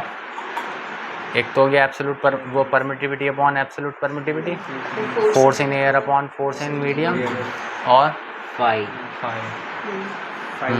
M upon five naught five naught था जी। नॉट अपॉन एम था, और कैपेसिटेंस इसमें था एम अपॉन, और ई नॉट अपॉन ई है। बताओ क्लियर हुआ है नहीं? हो गया क्लियर? ठीक है जी। तो यहाँ से हम ये भी बता सकते हैं कि अगर हम किसी मीडियम में, मतलब कोई हमारे पास इलेक्ट्रिक फील्ड है और उसमें कोई डाइइलेक्ट्रिक रख दें, तो उस डाइइलेक्ट्रिक का जो इलेक्ट्रिक फील्ड होगा वो कितना होगा? 1/k टाइम्स होगा, जब वहाँ पर एयर रखी होगी। क्या रखी होगी? एयर। बताओ क्लियर हुआ है नहीं हुआ? और ऐसा क्यों होता है? डाइइलेक्ट्रिक पोलराइजेशन की वजह से। जब भी यूनिफॉर्म इलेक्ट्रिक फील्ड में, आपके पास एक यूनिफॉर्म इलेक्ट्रिक फील्ड था, ये आपके पास एक यूनिफॉर्म इलेक्ट्रिक फील्ड था, और इसमें आपने क्या रख दिया? एक डाइइलेक्ट्रिक कांस्टेंट रख दिया। तो इस डाइइलेक्ट्रिक कांस्टेंट मतलब एक मीडियम इंट्रोड्यूस कर दिया, तो इस मीडियम का इलेक्ट्रिक फील्ड कितना होगा? इसका भी अपना एक डाइइलेक्ट्रिक वो था, इलेक्ट्रिक फील्ड इंटेंसिटी, तो इसका कितना होगा? 1/k टाइम्स होगा। कितना होगा? बस शॉर्ट MCQ वगैरह में ये आएगा, ड्राइव करने के लिए तो ये नहीं आएगा। ठीक है ना? अब समझ में आया नहीं आया? या दोबारा समझाऊँ? आ गया ना? भाई यूनिफॉर्म इलेक्ट्रिक फील्ड है आपके पास, ठीक है ना? उसके अंदर आपने क्या इंट्रोड्यूस कर दिया? एक डाइइलेक्ट्रिक। तो उसका आपको उसके अंदर भी तो इलेक्ट्रिक फील्ड इंटेंसिटी कितनी होगी कैलकुलेट करना पड़ेगा। तो कितनी होगी? 1/k टाइम्स हो जाएगी। किसके? जो एयर में थी, जो वो यूनिफॉर्म इलेक्ट्रिक फील्ड था, उसकी इंटेंसिटी थी उसका 1/k टाइम्स। और यहाँ पर k क्या है? Dielectric constant. क्या है? आगे आ जाओ, खोल दो इसे आगे। ठीक है जी। अब ये कह रहा है कि हमारे पास दो पैरेलल प्लेट कैपेसिटर हैं। क्या है हमारे पास? दो पैरेलल प्लेट कैपेसिटर। तो इसने तो प्लेट की फॉर्म में बना रखा, मैं ऐसे ही बना देता हूँ। एक प्लेट ये है हमारे पास, ठीक है नहीं, और एक प्लेट हमारे पास ये है। कोई दिक्कत? एक मिनट आगे खोलना जरा। ठीक है। Let P be the metallic plate connected with the battery. The plate P acquired the charge provided if the further charge is given to it leaked out. Now the bring an uncharged plate Q near the charged plate. Induction take place on the plate Q. One portion it becomes the electron rich and the other is deficient due to the negative charge on the plate Q. The net potential arrangement reduced, whereas due to the positive charge plate net potential get increased if you are in the right side of the Q plate. Now the potential of the arrangement get reduced and hence the capacitance increase. पीछे खोल दो अपना। देखो ये arrangement कैसा है। ये आपकी एक पॉजिटिव चार्ज प्लेट है और ये न्यूट्रल है। इसको कहेंगे ये P प्लेट है आपकी, और ये है आपकी Q। तो Q कैसी है आपकी? न्यूट्रल। ठीक है जी। और ये कैसी है आपकी? Positive charge. तो ये चार्ज प्लेट है, हमने उसको क्या कर दिया? उसके नहीं, अर्थिंग नहीं करी इसकी, हमने उस पर पोटेंशियल डिफरेंस अप्लाई कर दिया, प्लस और ये माइनस। और ये जो आपका क्या कहते हैं इसे, तो इसे हमने पोटेंशियल दिया तभी तो ये पॉजिटिव चार्ज हुआ, और इसकी क्या कर दी हमने? अर्थिंग कर दी। ठीक है ना? तो अब क्या होगा भाई? उससे पहले न्यूट्रल थी तो इस पर पॉजिटिव नेगेटिव दोनों थे, लेकिन अर्थिंग करने की वजह से बताओ क्या होगा? इसे लगेगा कि इस पर नेगेटिव चार्ज कम है तो इस पर नेगेटिव चार्ज और ज़्यादा क्या हो जाएगा? बढ़ जाएगा। समझ में आई बात या नहीं आई? ठीक है, आगे खोलो। ठीक है, right side of the Q plate, तो net potential arrangement get reduce and hence the capacitance increase. तो अब ये देखो कि इस पर नेगेटिव चार्ज क्या होगा? और ज़्यादा इंक्रीज़ होगा। तो इनके बीच का जो पोटेंशियल है वो क्या हो जाएगा? वो रिड्यूस हो जाएगा। और कैपेसिटेंस का फॉर्मूला क्या होता है? Q/V। तो अगर V कम होगा तो कैपेसिटेंस क्या हो जाएगा? इंक्रीज़ हो जाएगा। बताओ ये बात समझ में आई या नहीं आई? ये कहानी बस ये इतनी सी है कि हम यहाँ अर्थिंग करने से यहाँ नेगेटिव चार्ज और बढ़ जाएगा, तो उसकी वजह से इनके बीच का पोटेंशियल क्या हो जाएगा? रिड्यूस हो जाएगा। या फिर कह दो इस प्लेट का पोटेंशियल क्या हो जाएगा? इस Q प्लेट का पोटेंशियल रिड्यूस हो जाएगा। और रिड्यूस होने की वजह से फिर क्या होगा? ठीक है, कोई मुझे बता सकता है कि किसी प्लेट पर नेगेटिव चार्ज बढ़ने से उसका पोटेंशियल रिड्यूस कैसे होता है? भाई इस पॉइंट का पोटेंशियल निकालोगे तो डेफिनेशन क्या है कि कहीं से पॉजिटिव यूनिट चार्ज को यहाँ लाने में जो वर्क डन करना पड़ेगा, लेकिन अगर ये नेगेटिव होता तो क्या होता? फिर तो कम ही वर्क डन करना पड़ता, अट्रैक्शन हो जाता। ठीक है ना? तो यहाँ जैसे जैसे नेगेटिव चार्ज बढ़ेगा वैसे वैसे इसका पोटेंशियल क्या हो जाएगा? रिड्यूस हो जाएगा। और उसका कैपेसिटेंस क्या हो जाएगा? इंक्रीज। तुम खुद सोचो कैपेसिटेंस की डेफिनेशन क्या थी? एबिलिटी टू स्टोर चार्ज, तो जितना ज़्यादा नेगेटिव होगा उतना ज़्यादा पॉजिटिव चार्ज को स्टोर करेगा, तो इसकी कैपेसिटेंस बढ़ रहा है नहीं बढ़ रहा है क्यू प्लेट का, ठीक है ना। अब आगे खोलो, ये समझ में आ गया सबको या नहीं आया? ठीक है, बस आगे बढ़ते हैं अब। ये बस ये भी एक जानकारी वाली बात थी। अब मेन डेरिवेशन ये है, तो ये डेरिवेशन क्या है कि ये आपके पास एक प्लेट हो गई P और ये एक प्लेट हो गई आपके पास Q। ये कैसी हो गई आपके पास अब पॉजिटिवली चार्ज, और ये कैसी हो गई आपके पास। अब ये भी बताइए कैसे हुई होंगी। जब ये डेरिवेशन पूछेगा तब आपसे वो ये नहीं पूछेगा कि ये नेगेटिव कैसे हुई वो पॉजिटिव कैसे हुई, ठीक है। समझ रहे हैं इस बात को या नहीं? ठीक है। और इनके बीच का डिस्टेंस कितना ले लिया हमने D। इनके बीच में क्या लिया हमने एयर। पॉजिटिव से नेगेटिव की तरफ क्या होगी इलेक्ट्रिक फील्ड होगा, क्या होगा एयर है तो मैं से E नॉट कहूँगा, क्या कहूँगा इसको E नॉट। C का फॉर्मूला क्या हो जाएगा मेरा Q/V, ये मेरी क्या हो गई इक्वेशन फर्स्ट। ये बताना कैसा है, ठीक है। अब सबको पता है क्योंकि प्लेट्स हैं तो चर्चा किसकी होगी सरफेस किसकी होगी बेटा सरफेस क्या होता है भाई सरफेस चार्ज डेंसिटी। इतनी पिटाई करने को जी कर रहा है इस लड़के की इसकी और भी जो होगा ये दो तो मुझे पता ही है। एक एक चीज कितने धीरे धीरे पढ़ा रहे थे हम लोग, और मैंने कहा था ना स्पीड आएगी, धीरे इसीलिए पढ़ा रहे थे कि भाई एक नई चीज़ पढ़ रहे हो तुम्हें आदत हो जाए इन वर्ड्स को बोलने की। कुछ नहीं करा इस लड़के ने। जिस दिन से तुम्हें इससे भी कम नंबर आने चाहिए थे तुम दोनों के, जिस दिन से तुम्हारे पेपर खत्म हुए तुमने उस दिन से कोई पढ़ाई नहीं करी, और फिर बस क्या बताऊँ यार, कर लो अभी टाइम है अपने अंदर। कुछ टाइम तो नहीं है भाई, टाइम तो निकल चुका है। टाइम ऐसे है कि भाई और बुरी हालत ना हो, 8,000 रुपये के बिना फालतू में प्रिंटर ना खरीद दो। जो आदमी आज 8,000 रुपये का प्रिंटर खरीद रहा वो कल को क्या करेगा बताओ। उसके हाथ में जैसे सही सत्ता आएगी तो वो क्या करेगा बताओ। कुछ भी खरीद सकता है, कुछ भी बेच सकता है, वो उसके दिमाग में आने वाली बात है। कोई भी उससे कुछ कहता रही कह देगा मुझे लग रहा है मैं तो करूँगा इस काम को। अब घर वाले उससे नू थोड़ी ना कहेंगे बुढ़े हो रहे हैं भाई माँ बाप, अभी तो ये कहेंगे यही हमें पाल लेगा, यही हमें रोटी देगा। सरफेस चार्ज डेंसिटी का फॉर्मूला बताओ क्या होता है सिग्मा Q/A। तो यहाँ से चार्ज कितना है वो निकाल सकते हैं सिग्मा A निकाल सकते हैं नहीं निकाल सकते। कौन सी इक्वेशन हो गई है सेकंड। तो फर्स्ट में हम इसको वैल्यू को रखेंगे तो C की वैल्यू क्या हो जाएगी सिग्मा A/V, और ये कौन सी इक्वेशन हो जाएगी आपकी थर्ड। बताओ यहाँ तक कोई दिक्कत हो तो? कोई दिक्कत नहीं है। फिर अभी हम पीछे पढ़ के आए थे पोटेंशियल ग्रेडियंट, पढ़ के आए थे नहीं पोटेंशियल। कौन बताएगा पोटेंशियल ग्रेडियंट क्या होता है? बता, एक टॉपिक पढ़ के आए, अब ये एक फॉर्मूले की तरह यूज़ हो रहा है। इसमें होता है कि इलेक्ट्रिक फील्ड और ये पोटेंशियल डिफरेंस के बीच का रिलेशन होता है नहीं होता है? क्या होता है भूमि बताओ। E - dx होता है नहीं होता है? तो ये जो प्लेट अभी हमने बनाई थी इसके बीच में हमने डिस्टेंस कितना लिया था D, और ये नेगेटिव था, सॉरी ये पॉजिटिव था ये नेगेटिव, और इनके बीच में ये क्या थी आपकी इलेक्ट्रिक फील्ड था या नहीं था? कोई दिक्कत यहाँ तक? तो अब हम यहाँ पर इसको क्या लिख लेंगे E नॉट, इसको क्या लिख लेंगे B, ठीक है, और यहाँ इसको क्या लिख लेंगे हम D। बताओ यहाँ तक कोई दिक्कत होती? तो और ये नेगेटिव तो बस उसके लिए है कि डिस्टेंस बढ़ेगा, मतलब डिस्टेंस ज़्यादा होगा तो पोटेंशियल कम होगा। पता है ना इस बात का तुम्हें? डिस्टेंस ये मैंने समझाया था वहाँ पे बहुत अच्छे से कि अगर ये प्लस Q रखा है और तुम इस पॉइंट पे हो और इस पॉइंट पे हो तो डिस्टेंस बढ़ गया इस पॉइंट से है नहीं। यहाँ पे डिस्टेंस क्या है कम, तो यहाँ पे B होगा और यहाँ पे B है, तो ये क्या ये यहाँ पर पहुँच गया ना डिस्टेंस बढ़ा, तो ये क्या हो जाएगा कम हो जाएगा, क्योंकि इन्फिनिटी तक पहुँचते पहुँचते तो जीरो हो जाता है पोटेंशियल। तो नेगेटिव साइन यही शो कर रहा है कि इसके बढ़ने पर ये कम हो जाता है। बस आया समझ में? नहीं आया? तो यहाँ से V की वैल्यू कितनी हो जाएगी आपकी E नॉट D, ये आपका V हो गया, ये हो गई फोर्थ, और थर्ड क्या है आपको दिख ही रही होगी। बताओ आप क्या करना है, अंधा ही बता देगा क्या करना है भाई। इस वैल्यू को उठा के यहाँ रख दो, तो कैपेसिटेंस कितना हो जाएगा सिग्मा A/V की जगह E नॉट D हो जाएगा। बताओ यहाँ तक कोई दिक्कत हो नहीं है? आगे खोलो बेटा,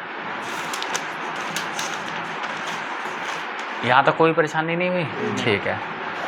अब हम बढ़ते हैं इसमें सिग्मा E नॉट A/D। अच्छा कुछ हटा दिया हमने इसमें, अच्छा V, अच्छा इसमें A naught V equals to E naught, ये हो गया E naught equals to V/D।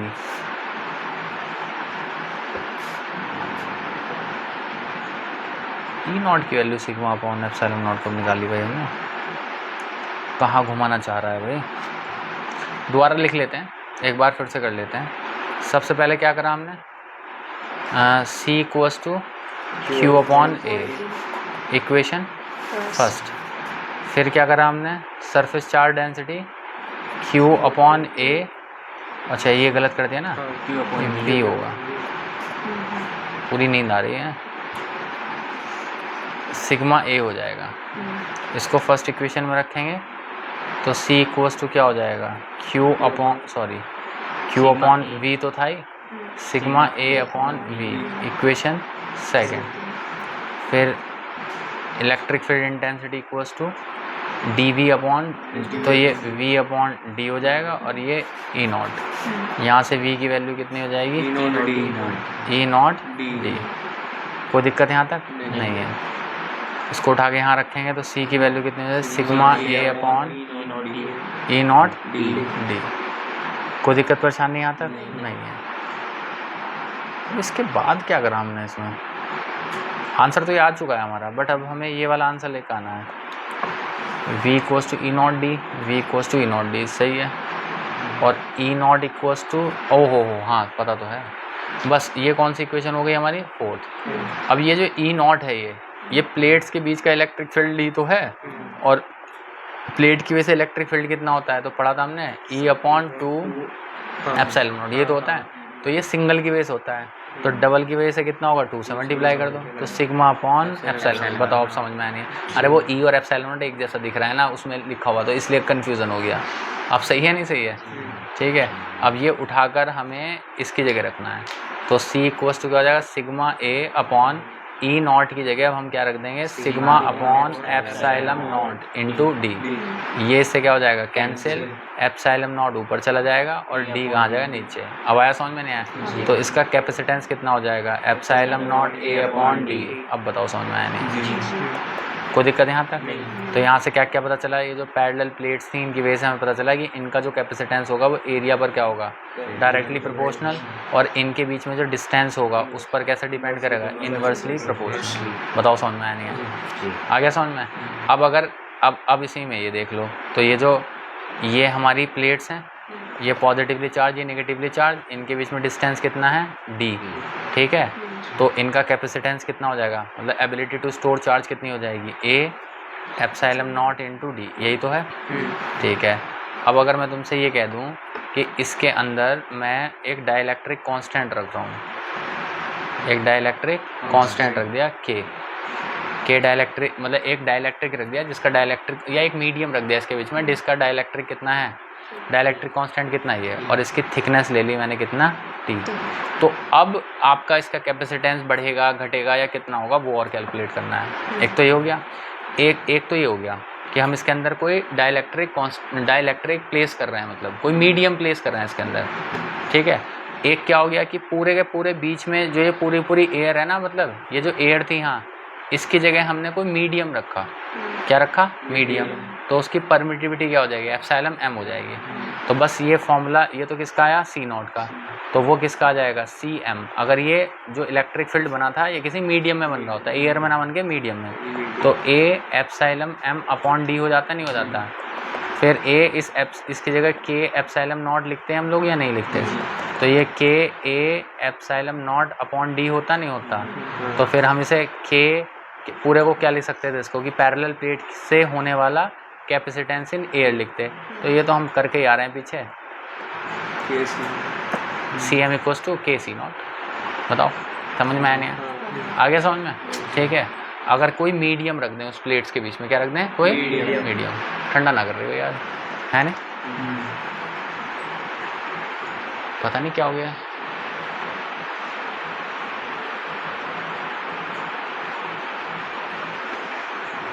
Auto पे चलाऊँ थोड़ी देर, हो सकता है ऑटो पे कर दें। या पानी है, पानी आगे करना है, आगे कर दो। देखो चाहो तो यहाँ समझ लो इसे। देखो अब इसने क्या रख दिया इसमें? मीडियम रखते के साथ क्या होगा बताओ? पहला वो बताओ। ये प्लेट P हो गई, ये प्लेट Q हो गई। ठीक है। यहाँ पे हमने पॉजिटिव टर्मिनल से कनेक्ट कर दिया इसको, इसको किससे कर दिया, नेगेटिव से, और इसके बीच में हमने क्या रख दिया, डाइलेक्ट्रिक रख दिया, ठीक है ना। बताओ सबसे पहला काम क्या होगा, ये जो मीडियम कह दो या कोई मीडियम हमने इसके बीच में रखा है जिसे हम डाइलेक्ट्रिक कह रहे हैं, ये क्या करेगा बताओ, इसका पोलराइजेशन होगा।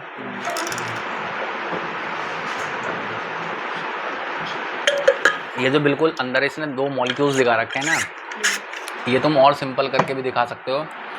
कैसे करके कि देखो इधर पॉजिटिव थे, ठीक है, इतना कॉम्प्लेक्स करने की ज़रूरत नहीं है इसे, जो मैं नोट्स में पढ़ा रहा हूँ इतना सिंपल भी कर सकते हो आप इसे। तो बताओ फिर इस एंड पर क्या हो जाएंगे, नेगेटिव हो जाएंगे, है नहीं, इतना बढ़िया ज़्यादा समझाने की ज़रूरत ना हो सर। और इधर क्या हो जाएगा आपका, पॉजिटिव। बताओ समझ में आया नहीं आया? तो बताओ इसके अंदर इलेक्ट्रिक फील्ड कैसे बनेगा, ये बनेगा नहीं बनेगा, और यहाँ कौन सा बनेगा, एयर वाला, नेगेटिव से, और यहाँ भी वही बनेगा सेम, या फिर और इसकी थिकनेस कितनी ली है मैंने, टी, और इसकी डिस्टेंस कितना है इनके बीच में, बताओ यहाँ तक कोई दिक्कत होगी, कोई परेशानी नहीं है। बस ऐसे ही बना देना, ये भी शो करने की जरूरत नहीं है, ये बैटरी लगा रखी है, इधर अर्थिंग कर रखी है। अगर वो पर्टिकुलर इसी के बारे में पूछे तो अब तब की बात अलग है। अब तो और भी कम कर दिया इसने, है ना, है ना, लगी नहीं बिल्कुल हवा, तो ऊपर भी नहीं आ रही, गैस निकल गई इसकी, गैस जल्दी नहीं निकल गई इसका। हैं, पता नहीं भाई क्या होया इसमें, कुछ तो गड़बड़ हुई है। शाम में बहुत कर रही थी, तो दोपहर बंद करी बस, उसके बाद से इसने पता नहीं क्या करना शुरू कर दिया। तो टर्बो फाड़ दिया इसका मैंने, तो टर्बो खोल दिया इसका मैंने, देखो क्या कर रहे हो, नहीं आ रही, अब तो ऊपर हाथ करके थोड़ी देर बंद रहने दोगे ऐसा, चलो भी ऐसे करके देखते ना, थोड़ी देर बंद करो देंगे, क्या बता बेचारी थक गई हो। गेट खोलियो। चलें बच्चों, सबसे पहला काम हम क्या करेंगे, वी नो दैट में क्या लिखेंगे कि क्या पता है हमें, कितने बड़े होशियार हैं हम, कैपेसिटेंस क्या होगा, क्यों होता है बेटे बाजीगर भाई, और क्योंकि प्लेट्स हैं तो किसकी बात करेंगे हम, अब पता चल आ गया किसकी बात करेंगे, अब पता चल आ गया भाई, इन्हें भी ना चलता पता है भाई, अब थोड़ी पता चल जाता तुम्हें, अगर तुमने ना याद करा होता तो जब बात ही सरफेस चार्ज डेंसिटी की बहुत बार हुई है वहाँ पे, इसमें भी सरफेस चार्ज डेंसिटी का क्वेश्चन, फिर न्यूमेरिकल, फिर क्वेश्चन, फिर न्यूमेरिकल, फिर उसे तैयारी। अब सोच रहा मुझे एकदम याद आ जाएगा सरफेस चार्ज डेंसिटी, यार कर रहा, ये सब बुद्धि है ना, कि यो रास्ता है चलने का, यो सब विवेक कहते हैं। जिस समय एक बच्चे को होमवर्क करना होता है ना, और वो अपना बैठ के काम कर रहा होता है, काम करने की तारीफ नहीं होती है, वो डिसीजन लेना कि मैं बैठ के पढ़ लूँ, वो विवेक है। तुम वही है ना कि कोई कह दे कि 5 भाई हैं और 105 बीघे ज़मीन है, तो एक कक पे कितनी आएगी, आना तो डिवाइड कर दो, बस आंसर आ गया, यही आंसर है उसका। डिवाइड करना आंसर नहीं है, ये इस क्वेश्चन का आंसर नहीं है। वो तो पहले किसी ने डिवाइड करना सिखाया होगा, क्योंकि जिसे नहीं सिखाया होगा वो ये पूछेगा भाई डिवाइड होता क्या है, उसका तो अगला क्वेश्चन होगा ना ये। लेकिन अगर मान लो एक बच्चे को कहा कि ये 5 भाई हैं और 105 बीघे ज़मीन है, और उसे कह दिया भाई ये डिवाइड कर दो, अब उसने डिवाइड करना शुरू करा और उसने यहाँ 21 लिख दिया, मतलब यहाँ पे 22 लिख दिया, तो उसने डिवाइड गलत करा ना। इसका मतलब उसे डिवाइड में प्रॉब्लम है। जिसे आता ही नहीं होगा वो तो ये कहेगा ना भाई मुझे डिवाइड नहीं आता, मुझे डिवाइड सिखा दो। तो इस क्वेश्चन का आंसर सिर्फ इतना ही था कि 105 को 5 से डिवाइड कर दो। डिवाइड कैसे करते हैं इस क्वेश्चन का आंसर नहीं है, समझ रहे हो नहीं? तो अब देखो क्या होगा, क्या मंदबुद्धि था बताओ। मतलब पूरे साल इसने यही करा है, पूरे साल पिछले साल यही गाने गाए इसे। क्यों हर बार ये मुझे तो सेम ही लग रहा है, मैं तो सेम ही डांट रहा हूँ इसे, जैसे मैं 9th में डांट रहा था, जैसे मैं इसे 10th में डांट रहा हूँ, सेम ही डांटा। जैसे भाई को 9th में डांटा था ऐसे ही 10th में डांटा बिल्कुल, कि तू कहाँ गया था। मतलब पढ़ाने तक का मन नहीं करा कई बार तो मेरा ऐसे, पर करता कि यार मेरे ऊपर वजन इतना है कि मैं क्या कहूँ। मैं तो ये भी नहीं कह सकता तू भाग जा, तुझे नहीं पढ़ा रहा। हाँ बताओ। डिस्टेंस बढ़ने पर तो उसका एरिया भी बढ़ जाएगा। किसका एरिया बढ़ जाएगा? जैसे कैपेसिटेंस इन्वर्सली प्रोपोर्शनल होता है डिस्टेंस के, हाँ हाँ, तो डिस्टेंस बढ़ने पर तो इसका एरिया भी इसके एरिया की बात हो रही है, तो प्लेट के एरिया की बात होती है ना। ये प्लेट बना के नहीं दिखाई पहले, इसका एरिया होगा ना वो प्लेट का। ये जो प्लेट बनती है इनके बीच के डिस्टेंस, ये डिस्टेंस इनके बीच का प्लेट का एरिया की बात हो रही है। अब समझ में आया नहीं आया? तूने बैटरी के वो नहीं देखे क्या, प्लेट्स नहीं देखे? प्लेट्स, प्लेट का अब ये प्लेट है, तो ऐसे करने से इनके एरिया पे क्या फ़र्क पड़ रहा है? डिस्टेंस कम हो गया, डिस्टेंस बढ़ गया। प्लेट के एरिया पे क्या फ़र्क पड़ रहा है? बस। सरफेस चार्ज डेंसिटी बताओ भाई, किससे डिनोट करते हैं इसे? हाँ मैंने लिख दिया तो बोल देगा सिग्मा। अभी इन्होंने क्या, मुझे नहीं पता क्या होता है। चार्ज अपॉन सिग्मा इंटू ए। आ रहा समझ में? नहीं आ रहा? Q इक्वल्स टू सिग्मा ए। अब इसके बाद इस वैल्यू को उठा के हम यहाँ उसमें रखेंगे, इसमें फर्स्ट इक्वेशन में। तो बताओ फर्स्ट कितनी हो जाएगी? C equals to sigma A upon. अब नेगेटिविटी फैलाओ जाएगा, बैठा हुआ है यहाँ पे।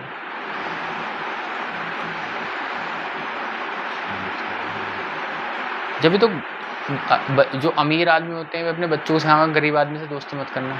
तो गरीब आदमी की आत्मा जो होती है वो हमेशा पीड़ित होती है, वो चीज़ों से अभाव में रहता है। कोई बुद्धि उसके पास होती नहीं, क्योंकि अगर उसके पास बुद्धि है, विवेक है, और वो गरीब है तो बहुत लंबे समय तक गरीब नहीं रहने का, अमीर बन जाएगा वो।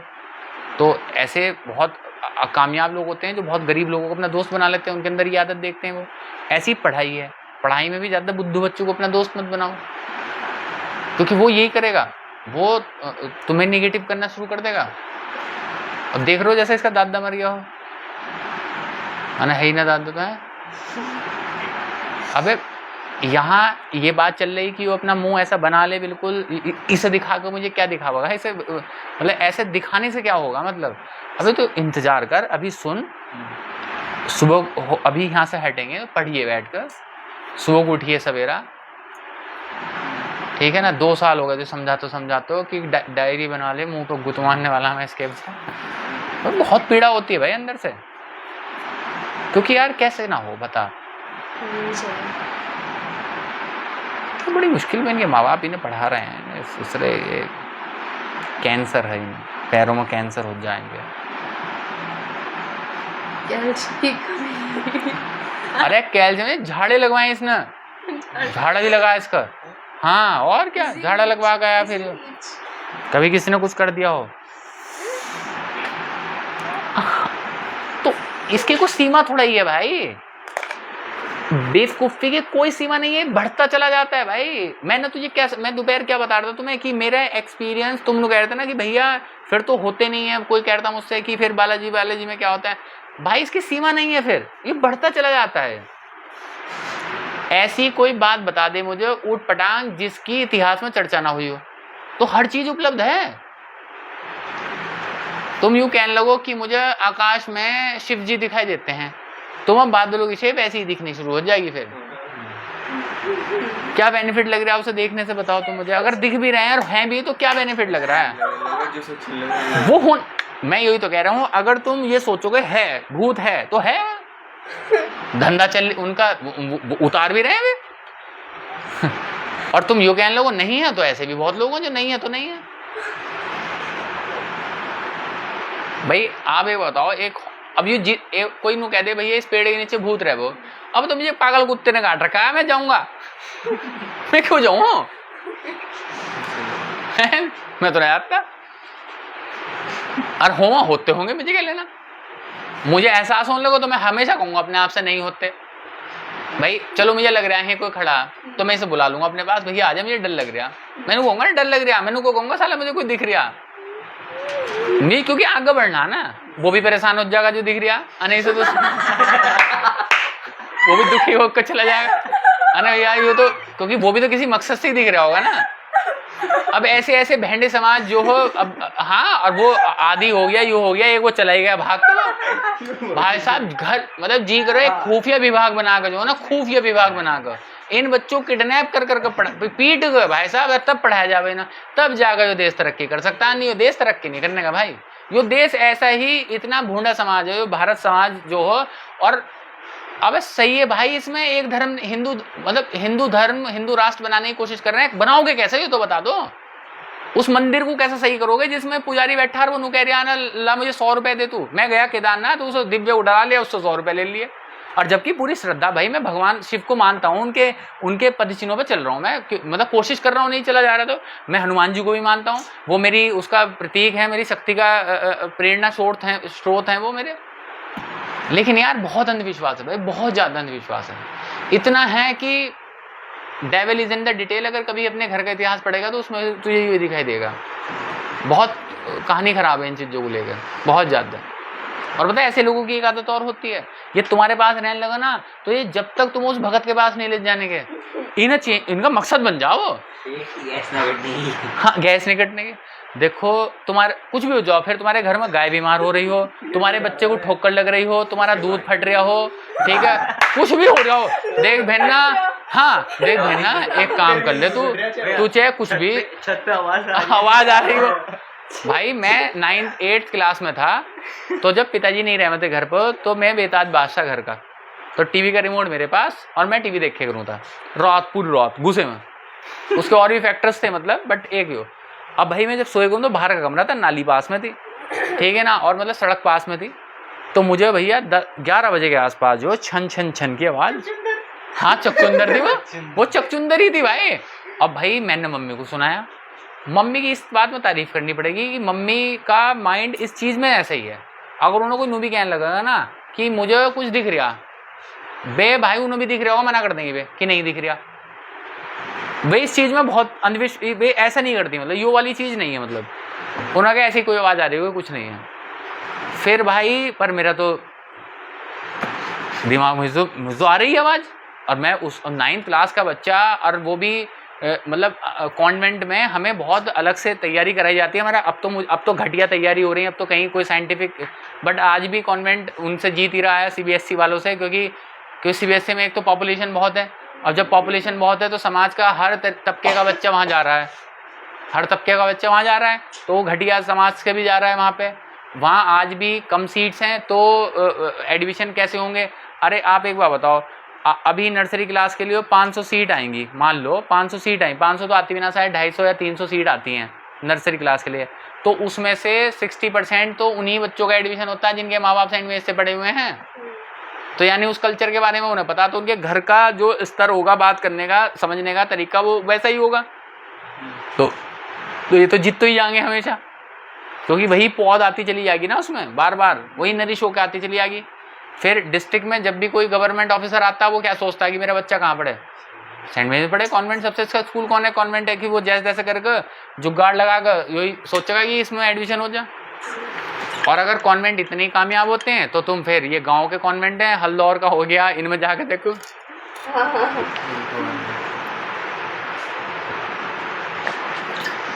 फिर भी वो बाकी स्कूलों से बेटर करते हैं, क्योंकि ये लोगों का सिस्टम बहुत अच्छा है। ये लोग क्या करते हैं, हाँ ये लोग क्या करते हैं, नर्सरी क्लास बनाते हैं पहले, चाहे हल्दौर में बनी हो चाहे कहीं बनी हो, नर्सरी बनेगी पहले। नर्सरी में बच्चा आएगा, फिर वो LKG में जाएगा। अब बताए इसका एडमिशन 9th क्लास में हुआ, और ये पहला बैच है अपने स्कूल का जिसने 10th करी, पहला ही 12th वाला है। तो इसके जूनियर्स इसके क्लास के बच्चों को देख के सीख रहे होंगे या नहीं सीख रहे होंगे? फिर ये कौन से स्कूल से आया? तो ये भी तो किसी स्कूल से ही आया होगा, इसके साथ के भी किसी स्कूल से आए होंगे, तो उन्होंने तो वही करा होगा वहाँ के, जो वे वहाँ से कर रहे होंगे। तो बता तो रहे थे, कुछ बच्चे बता रहे थे कि आधे तो स्कूल के टीचर फ्रस्ट्रेट होकर चले गए स्कूल छोड़ के, पेरेंट्स है, बच्चों से नहीं, पेरेंट्स है।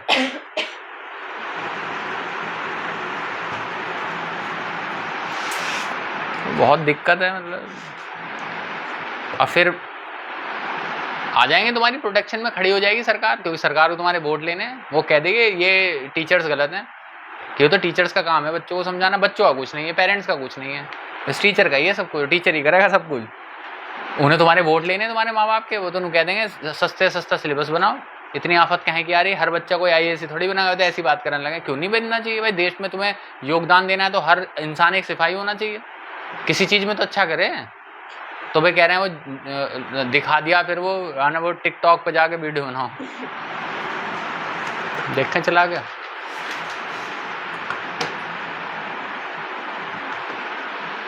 तो हवा भी नहीं मार रही है एकदम से, जो हवा मार रही है चलती हवा है। हाँ बंद करिए यार पंखा, खराब तो ना हो गए तुझे, बहुत ही हवा फेंक नहीं है। अरे भैया रुक जाओ पहले। हवा आई है बट हल्की वैसे सी। अरे रुक जा, हम भी तो देख रहे हैं। चल चल रही है। ठंडी आई, ठंडी आ रही, आ गई, ये भी आ गई। ठंडी नहीं आ रही, खड़ा होकर देख थोड़ी देर इसके सामने। भैया पानी में पानी भी पी रहे इसमें से, अच्छा लगा मुझे, बढ़िया ठंडी दे रहे। पंखा चला दे थोड़ी देर, करन दे कमरे को ठंडा। चलो आ जाओ, बंद ही कर देगा सभी से जब अगर ये करेगी तो, वरना इसने तो बैंड बजा दिया हमारा। मुझे नहीं आ रही। अरे रुक जाता ही आन लगेगी, सिरी खा के मारने की बिल्कुल।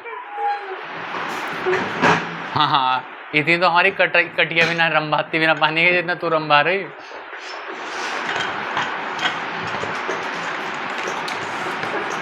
क्या हो गया यार?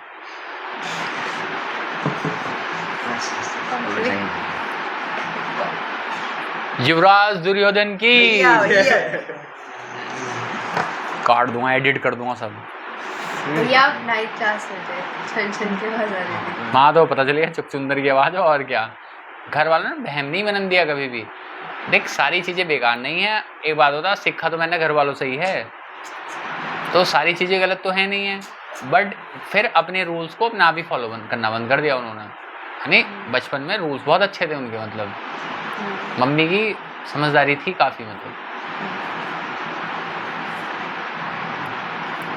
गलती सभी। पापा के अंदर भी बहुत अच्छी चीज़ें थी, बहुत गलत चीज़ें थी, मिक्स होता है। अब हम बच्चे थे, मेरी मर्जी थी कि मैं पापा मम्मी में से अच्छी चीज़ें चुनूं या ख़राब। अब मैंने अच्छी चीज़ें चुन ली दोनों में से, अब वही चीज़ें मैं लौटा के जब उन्हें वापस देता हूँ तो भाई ऑफेंड हो जाऊँ। अरे सिखाया तो तुमने ही, तो मैं कहते हैं भाई सिखाई, अच्छी चीज़ भी तुमने सिखाई, बुरी भी तुमने सिखाई। मैं पहले माँ बाप हैं जो कह मैं तू अच्छी जद अच्छी क्यों कर रहा, इतना ना होता भैया हमसे। मैंने कहा मेरी अपनी बहन से कि चला तू मेरे साथ पढ़ लेगा, तू तो फिर जद मेहनत करवा वो। हाँ तू तो जद दे करवा वो मेहनत, इतनी ना होती। मैंने चल मेरे साथ काम कर लिया, तू तो फिर बहुत ही मेहनत करवा वो, खुद भी पागल हो जा और दूसरे को भी पागल कर दे। है ना, ऐसे भी कोई पढ़ाई करो पूरी रात भी, ये मुझे पागल बताया कर रहे थे जब मैं पूरी रात पढ़ाई करूँगा बच्चों को। है ना, ऐसे भी कोई पढ़ावो पूरी रात, तू तो पागल हो गया। हर काम, कोई काम कर लो और बिना इसके पैशन के काम हो जाए। बता, जितने भी महान आदमी हुए उन्होंने तो पूरी रात ही काम करा। अभी पुलवामा पे हमला हुआ और हमने पाकिस्तान पे स्ट्राइक करी, तो मोदी 3 दिन सोए भी ना भाई साहब। अब वो सो जाता तो इतना इफेक्टिव थोड़ी होता काम। अब बताओ, जो आदमी जो मालिक है वो नहीं सो रहा तो नौकर कैसे सो जाएंगे। अब आ रही झंडा गड़वा दो भाई इस लड़की को। चलो आगे खोल लो। अब किस चीज़ की जरूरत पड़ेगी हमें? वी की। तो अब देखो वी कैसे निकलेगा हमारा, तो एक तो हम V1 कहेंगे, ये क्या हो जाएगा हमारा potential due to dielectric slab. Dielectric slab बस ये इतनी सी है, ये जिसके बीच का डिस्टेंस कितना है D। और V2 क्या हो जाएगा आपका potential due to air gap. अच्छा डाइलेक्ट्रिक स्लेब फिर ये नहीं होगी, वो येलो वाली होगी। ठीक है, आया समझ में? नहीं आया? ठीक है। अब ज़रा मुझे एक बात बताओ कि E के और V के बीच में एक रिलेशन पढ़ा था हमने, क्या था? dV/dx। तो मैं डायग्राम बना ले, हाँ उसकी अब ज़रूरत नहीं है। तो अब हम यहाँ पर अपना डायग्राम बना लेते हैं, वहीं से ये निकालेंगे।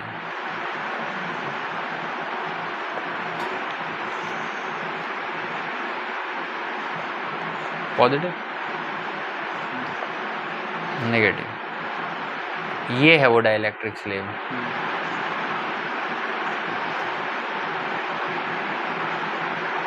तिरछी क्यों हो गई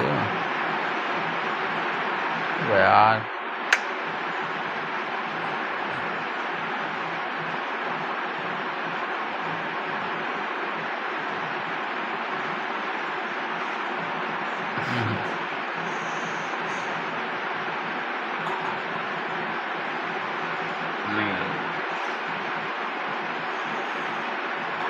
वर्टेक्स पर डबल टैप कर दो बस स्टाइलस।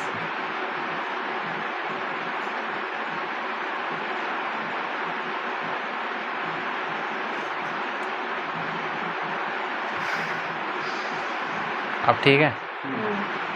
क्या कह रहे हो भैया? ठीक तो हमारे लिए पहले भी थे।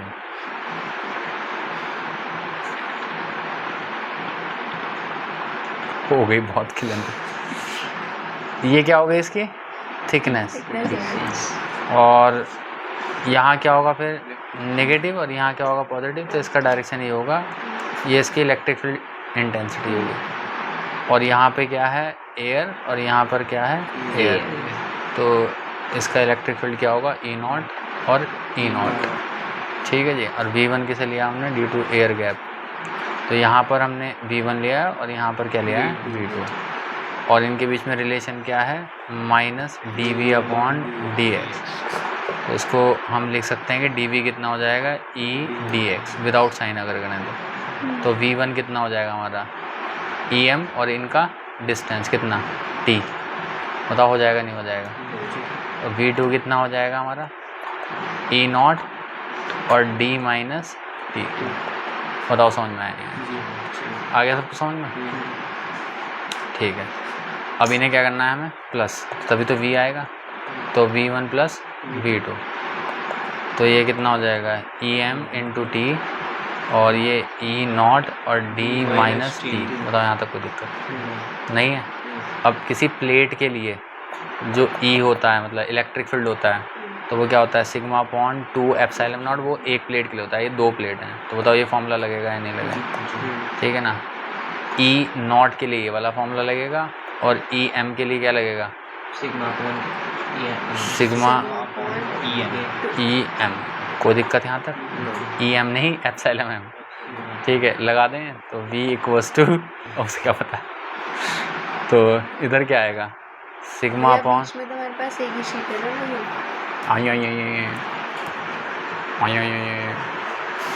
स्लेब भी तो दो उससे बनेगी ना मतलब।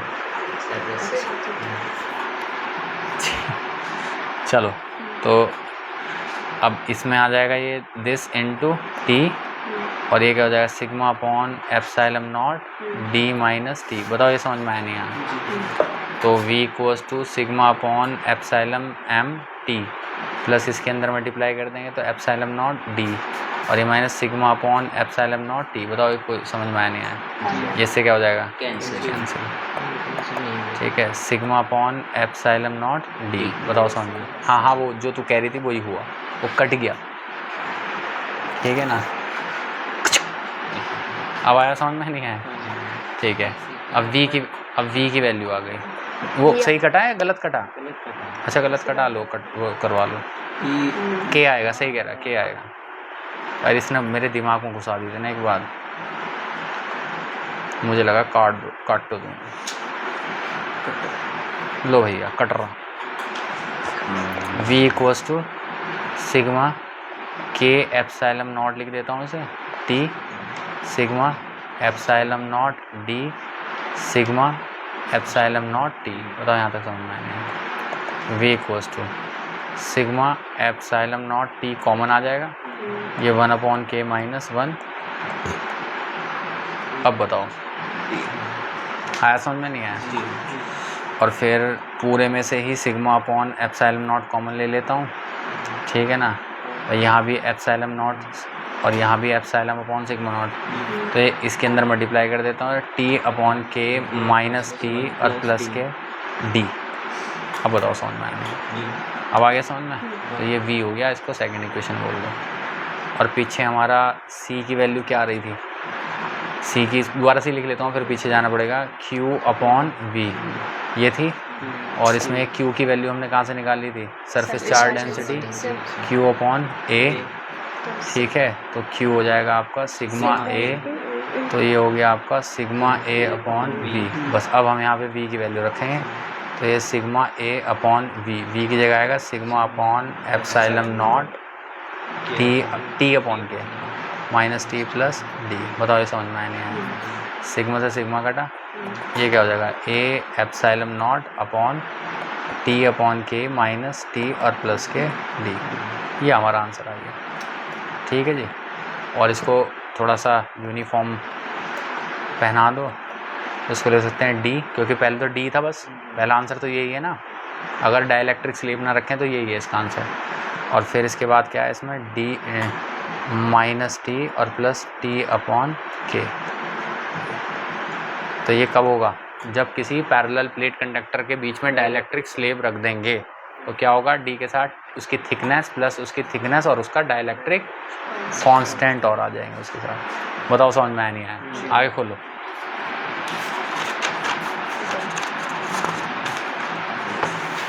ठीक है, अब देखो इसी में हो जाएगी बात।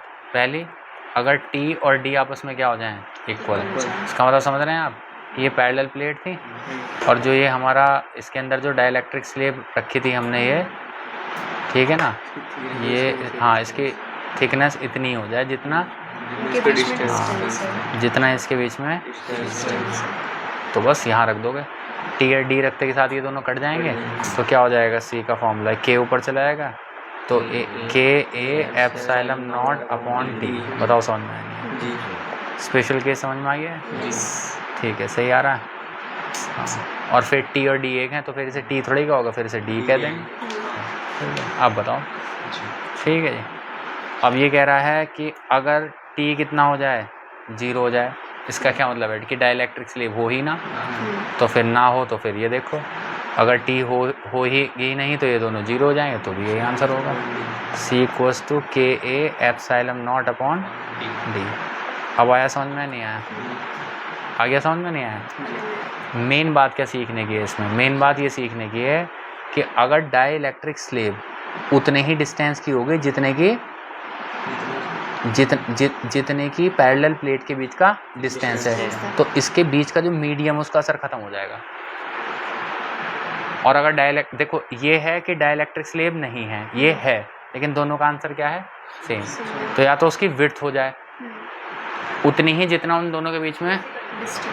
एसी बड़ी मुश्किल में चली हो, नहीं बंद हो गई थी सब, पता नहीं बेचारी को क्या बीमारी हुई, चलती चलती इसने तो हवा फेंकनी बंद कर दी थी। क्या भरोगे,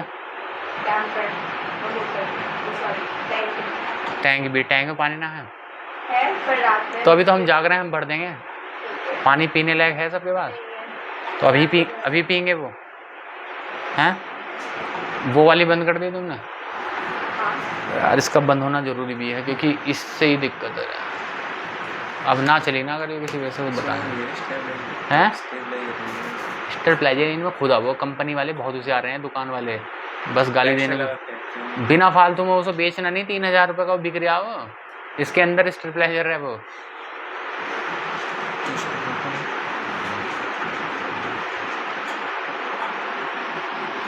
From the above we conclude that introducing a dielectric slab between the plate of the capacitor, capacitance get increased। बताओ, from the above दोनों से क्या conclude करेंगे हम लोग कि introducing dielectric slab between the plate of the capacitance क्या हो रहा है, increase हो रहा है, decrease हो रहा है। बताओ, अगर dielectric slab होगी तो उससे क्या होगा, increase होगा या decrease होगा, increase होगा। कैसे होगा बताओ, अब देख लो, ये डी, ये तो डी है, मतलब अगर डाइलेक्ट्रिक स्लेब नहीं है तो डी है, और डिनोमिनेटर पर जो उनके बीच का डिस्टेंस है उस पर कैसे डिपेंड करेगी, इन्वर्सली, यानी इसकी वैल्यू बढ़ेगी, इसकी वैल्यू घटेगी, तो ये तो कैपेसिटेंस बढ़ेगा, तो बताओ डी में से टी माइनस करोगे तो क्या होगा, इसकी वैल्यू कमी होगी। ठीक है, क्लियर हो गई बात या नहीं? चले आगे खोलो भाई, अब आएगा मज़ा। देखो 10th क्लास में तुम क्या पढ़ के आओ, मैं तुम्हें एक बार रिवाइज करा दूँ। 10th में तुमने पढ़ा था V इक्वल्स टू IR, पढ़ा था या नहीं पढ़ा था? क्या कहते हैं इसको? Ohm's law. ठीक है जी। अब अगर मैं तुमसे कहूँ कि ये किसका डायग्राम है? रेजिस्टेंस का। और इस कनेक्शन को क्या कहते हैं बच्चों? सीरीज। क्योंकि इसमें क्या फ्लो हो रहा है? करंट। और कैसा करंट फ्लो होगा सीरीज में? सेम करंट, सेम वही करंट फ्लो होगा इसमें, R1 में भी, R2 में भी और R3 में। बताओ यहाँ तक कोई दिक्कत हो रही है? कोई दिक्कत नहीं है। और इक्विवेलेंट रेजिस्टेंस सीरीज में क्या होता था? इनका अलजेब्रिक सम ये होता था, नहीं होता था? ठीक है, कोई परेशानी नहीं? हाँ बस। अब इसमें कितना चेंज आएगा कि इन रेजिस्टेंस की जगह, ठीक है, क्या लगेंगे यहाँ पर? कैपेसिटर्स लगेंगे। क्या लगेंगे? कैपेसिटर्स। इसका कैपेसिटेंस 1, इसका 2 और इसका 3। बताओ कैसा कनेक्शन है? सीरीज में। पोटेंशियल डिफरेंस से करोगे तो I सेम, और I का फॉर्मूला क्या होता है? Q/T। तो यहाँ से Q का फॉर्मूला क्या हो जाएगा? IT। तो मैं समझाना चाह रहा हूँ, जितना Q यहाँ फ्लो हो रहा होगा उतना ही Q यहाँ, उतना ही Q यहाँ, उतना ही Q यहाँ। यानी जब कैपेसिटर्स की बात चलेगी तो आप क्या रखोगे? चार्ज कैसा फ्लो करेगा? सेम। तो जब चार्ज फ्लो सेम होता है तो उस कनेक्शन को क्या कहते हैं हम लोग? सीरीज़ कहते हैं। बताओ यहाँ तक कोई दिक्कत हो तो? और अभी हमने पढ़ा था कि चार्ज अप्लाइड पोटेंशियल डिफरेंस पर कैसा होता है? Directly proportional. तो दिस इक्वल्स टू क्या हो जाएगा? CB। तो यहाँ से C का फॉर्मूला क्या होता है? Q/V। बताओ होता है नहीं होता? ठीक है। और ये चार्ज क्या है? सेम है। और ये C इक्वल्स टू ये Q/V, ये इसका फॉर्मूला हो गया। अब चार्ज सेम है लेकिन क्या चीज़ डिफरेंट होगी? पोटेंशियल डिफरेंस डिफरेंट होगा। यानी लगभग वही हाल है इसका जो करंट वाला का सिस्टम का था। वहाँ करंट सेम था और पोटेंशियल डिफरेंस क्या था? डिफरेंट। अब करंट का सेम होना और चार्ज का सेम होना अलग अलग बात थोड़ी है, एक ही तो बात हो गई। तो यहाँ चार्ज क्या हो गया? सेम हो गया। ठीक है, कोई दिक्कत यहाँ तक? तो जब C1 निकालोगे तो बताओ क्या रखोगे उसमें? Q/V1 रखोगे या नहीं रखोगे? बताओ, ठीक है ना। फिर C2 निकालोगे दूसरे का तो क्या रखोगे? Q/V2 रखोगे।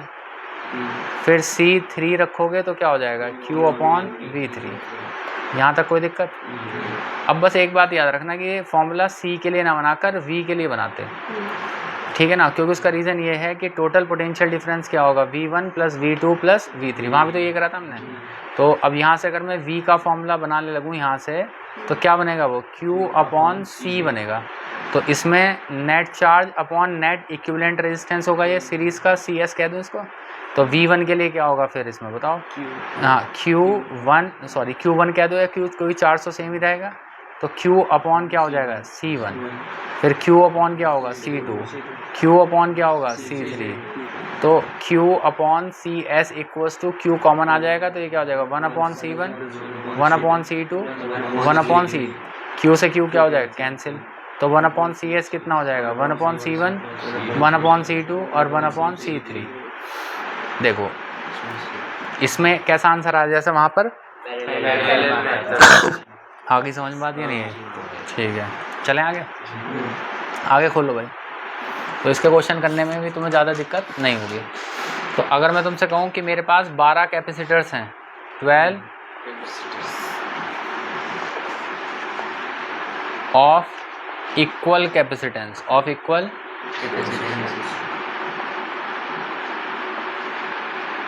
ईच कैपेसिटेंस कितना है? C। तो बताओ कैसे करोगे उसका नेट? और सीरीज़ में कनेक्टेड है तो बताओ क्या फॉर्मूला होगा इसका? क्या आंसर होगा? 1/C1 और फिर 1/C12। सब 1/C, तो ये क्या हो जाएगा? 12/C। ये क्या हो जाएगा? CS। बताओ क्लियर हुआ या नहीं हुआ? कोई दिक्कत? एक गलती कर दी हमने, बताओ क्या करी? 1/CS होगा। हाँ, जो हम पहले लिखा करते थे। तो वो सीरीज, हाँ वो होगी। क्यों गलती है? तुम भी करोगे क्यों? क्योंकि सीरीज़ लिखते के साथ ही तुम्हें क्या याद आएगा? रेजिस्टेंस वाला केस। तो वहाँ बस यही गलती करोगे, ये नहीं करनी है। बताओ समझ में आनी है? तो ये 1/CS इक्वल्स टू क्या हो जाएगा? C। तो CS कितना हो जाएगा? C/12। यानी जो भी कैपेसिटेंस है वो 12 में क्या हो गया? डिवाइड हो गया। तो इसका मतलब तुम्हें नहीं लग रहा कि जो ईच कैपेसिटेंस है, capacitance each capacitance of capacitor, capacitance of each capacitor, capacitance of each capacitor, ठीक है। एक तो ये हो गया, और एक हो गया इक्विवेलेंट, इक्विवेलेंट कैपेसिटर, कैपेसिटेंस, ठीक है ना, ऑफ पूरा जो सर्किट है। बताओ, तो ईच ये है, मतलब ये तो पूरे सर्किट का इक्विवेलेंट हो गया। तो ये छोटा है या ये छोटा है? ये डिवाइड हो रहा है ना, यानी ये, हाँ, तो ये इसका मतलब अगर आप कैपेसिटर्स को सीरीज़ में कनेक्ट करोगे, कैसे कनेक्ट करोगे? सीरीज में।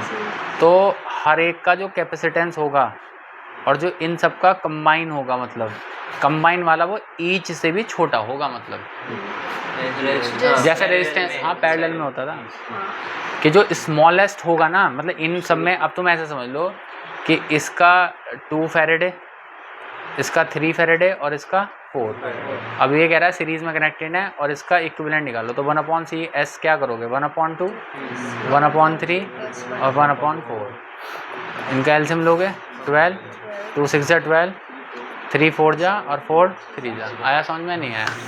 6 4 10 और 10 और 3 13, तो 13/12 कर दोगे, ठीक है ना। ये किसकी वैल्यू आएगी? 1/cs, तो cs कितना हो जाएगा? 12/13, तो 0.9 आएगी या नहीं आएगी? तो अब ये बताओ, एक सबसे छोटा कौन था? 2, और ये कितना आया? 0.9, तो 0.9 उस छोटे वाले से भी छोटा है।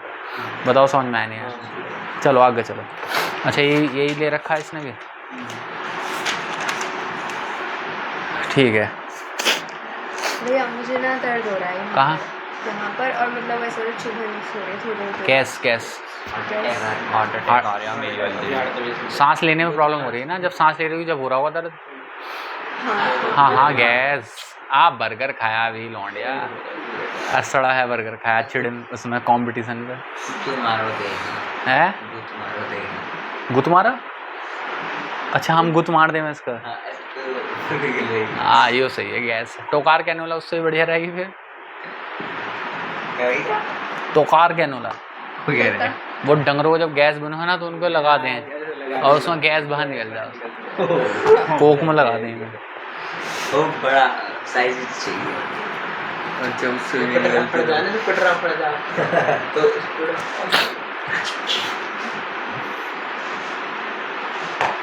रोक दें यहाँ पे अगर कहो तो। स्लोग जल्दी उठा लियो, अब तो कोई प्रेशर भी ना तुम पे। स्लोग उठ कर जल्दी पढ़ लियो। रह रहा है वैसे काफ़ी सारा भी, पकड़ना जरा ऐसा, क्योंकि ऐसे तो कोई फ़ायदा ही ना है ऐसे पढ़ने से। तो एनर्जी निकालेंगे अब इसकी। फिर एनर्जी में बस इनके फॉर्मूले हैं, डेरिवेशन नहीं है, बट बिना डेरिवेशन के वो बहुत होशियारी से काटा उन्होंने सिलेबस, ठीक है नहीं। मज़ा आ जाएगा। तो आसान है, मतलब कोई मुश्किल नहीं है, बट मुश्किल और आसान किसके लिए भैया? सही बात। ये परिभाषा जिसकी समझ में आ गई ना, मैं हित तक का ही खेल है, ख़त्म। फिर ये न्यूमेरिकल्स हैं, मतलब पैरेलल और सीरीज़ के ऊपर मज़ा आएगा इन्हें करने में। तो पता ना चल पाता सीरीज़ और पैरेलल का। ये सब न्यूमेरिकल्स हैं, जल्दी हो जाएंगे, इनमें ज़्यादा लिखना नहीं पड़ेगा। मतलब कुछ तो छोड़ ही दूंगा मैं तुम्हें समझाने के लिए, काफ़ी है मतलब। इतने भी ना है, ठीक है। 2 चैप्टर कंप्लीट हो जाएंगे तुम्हारे।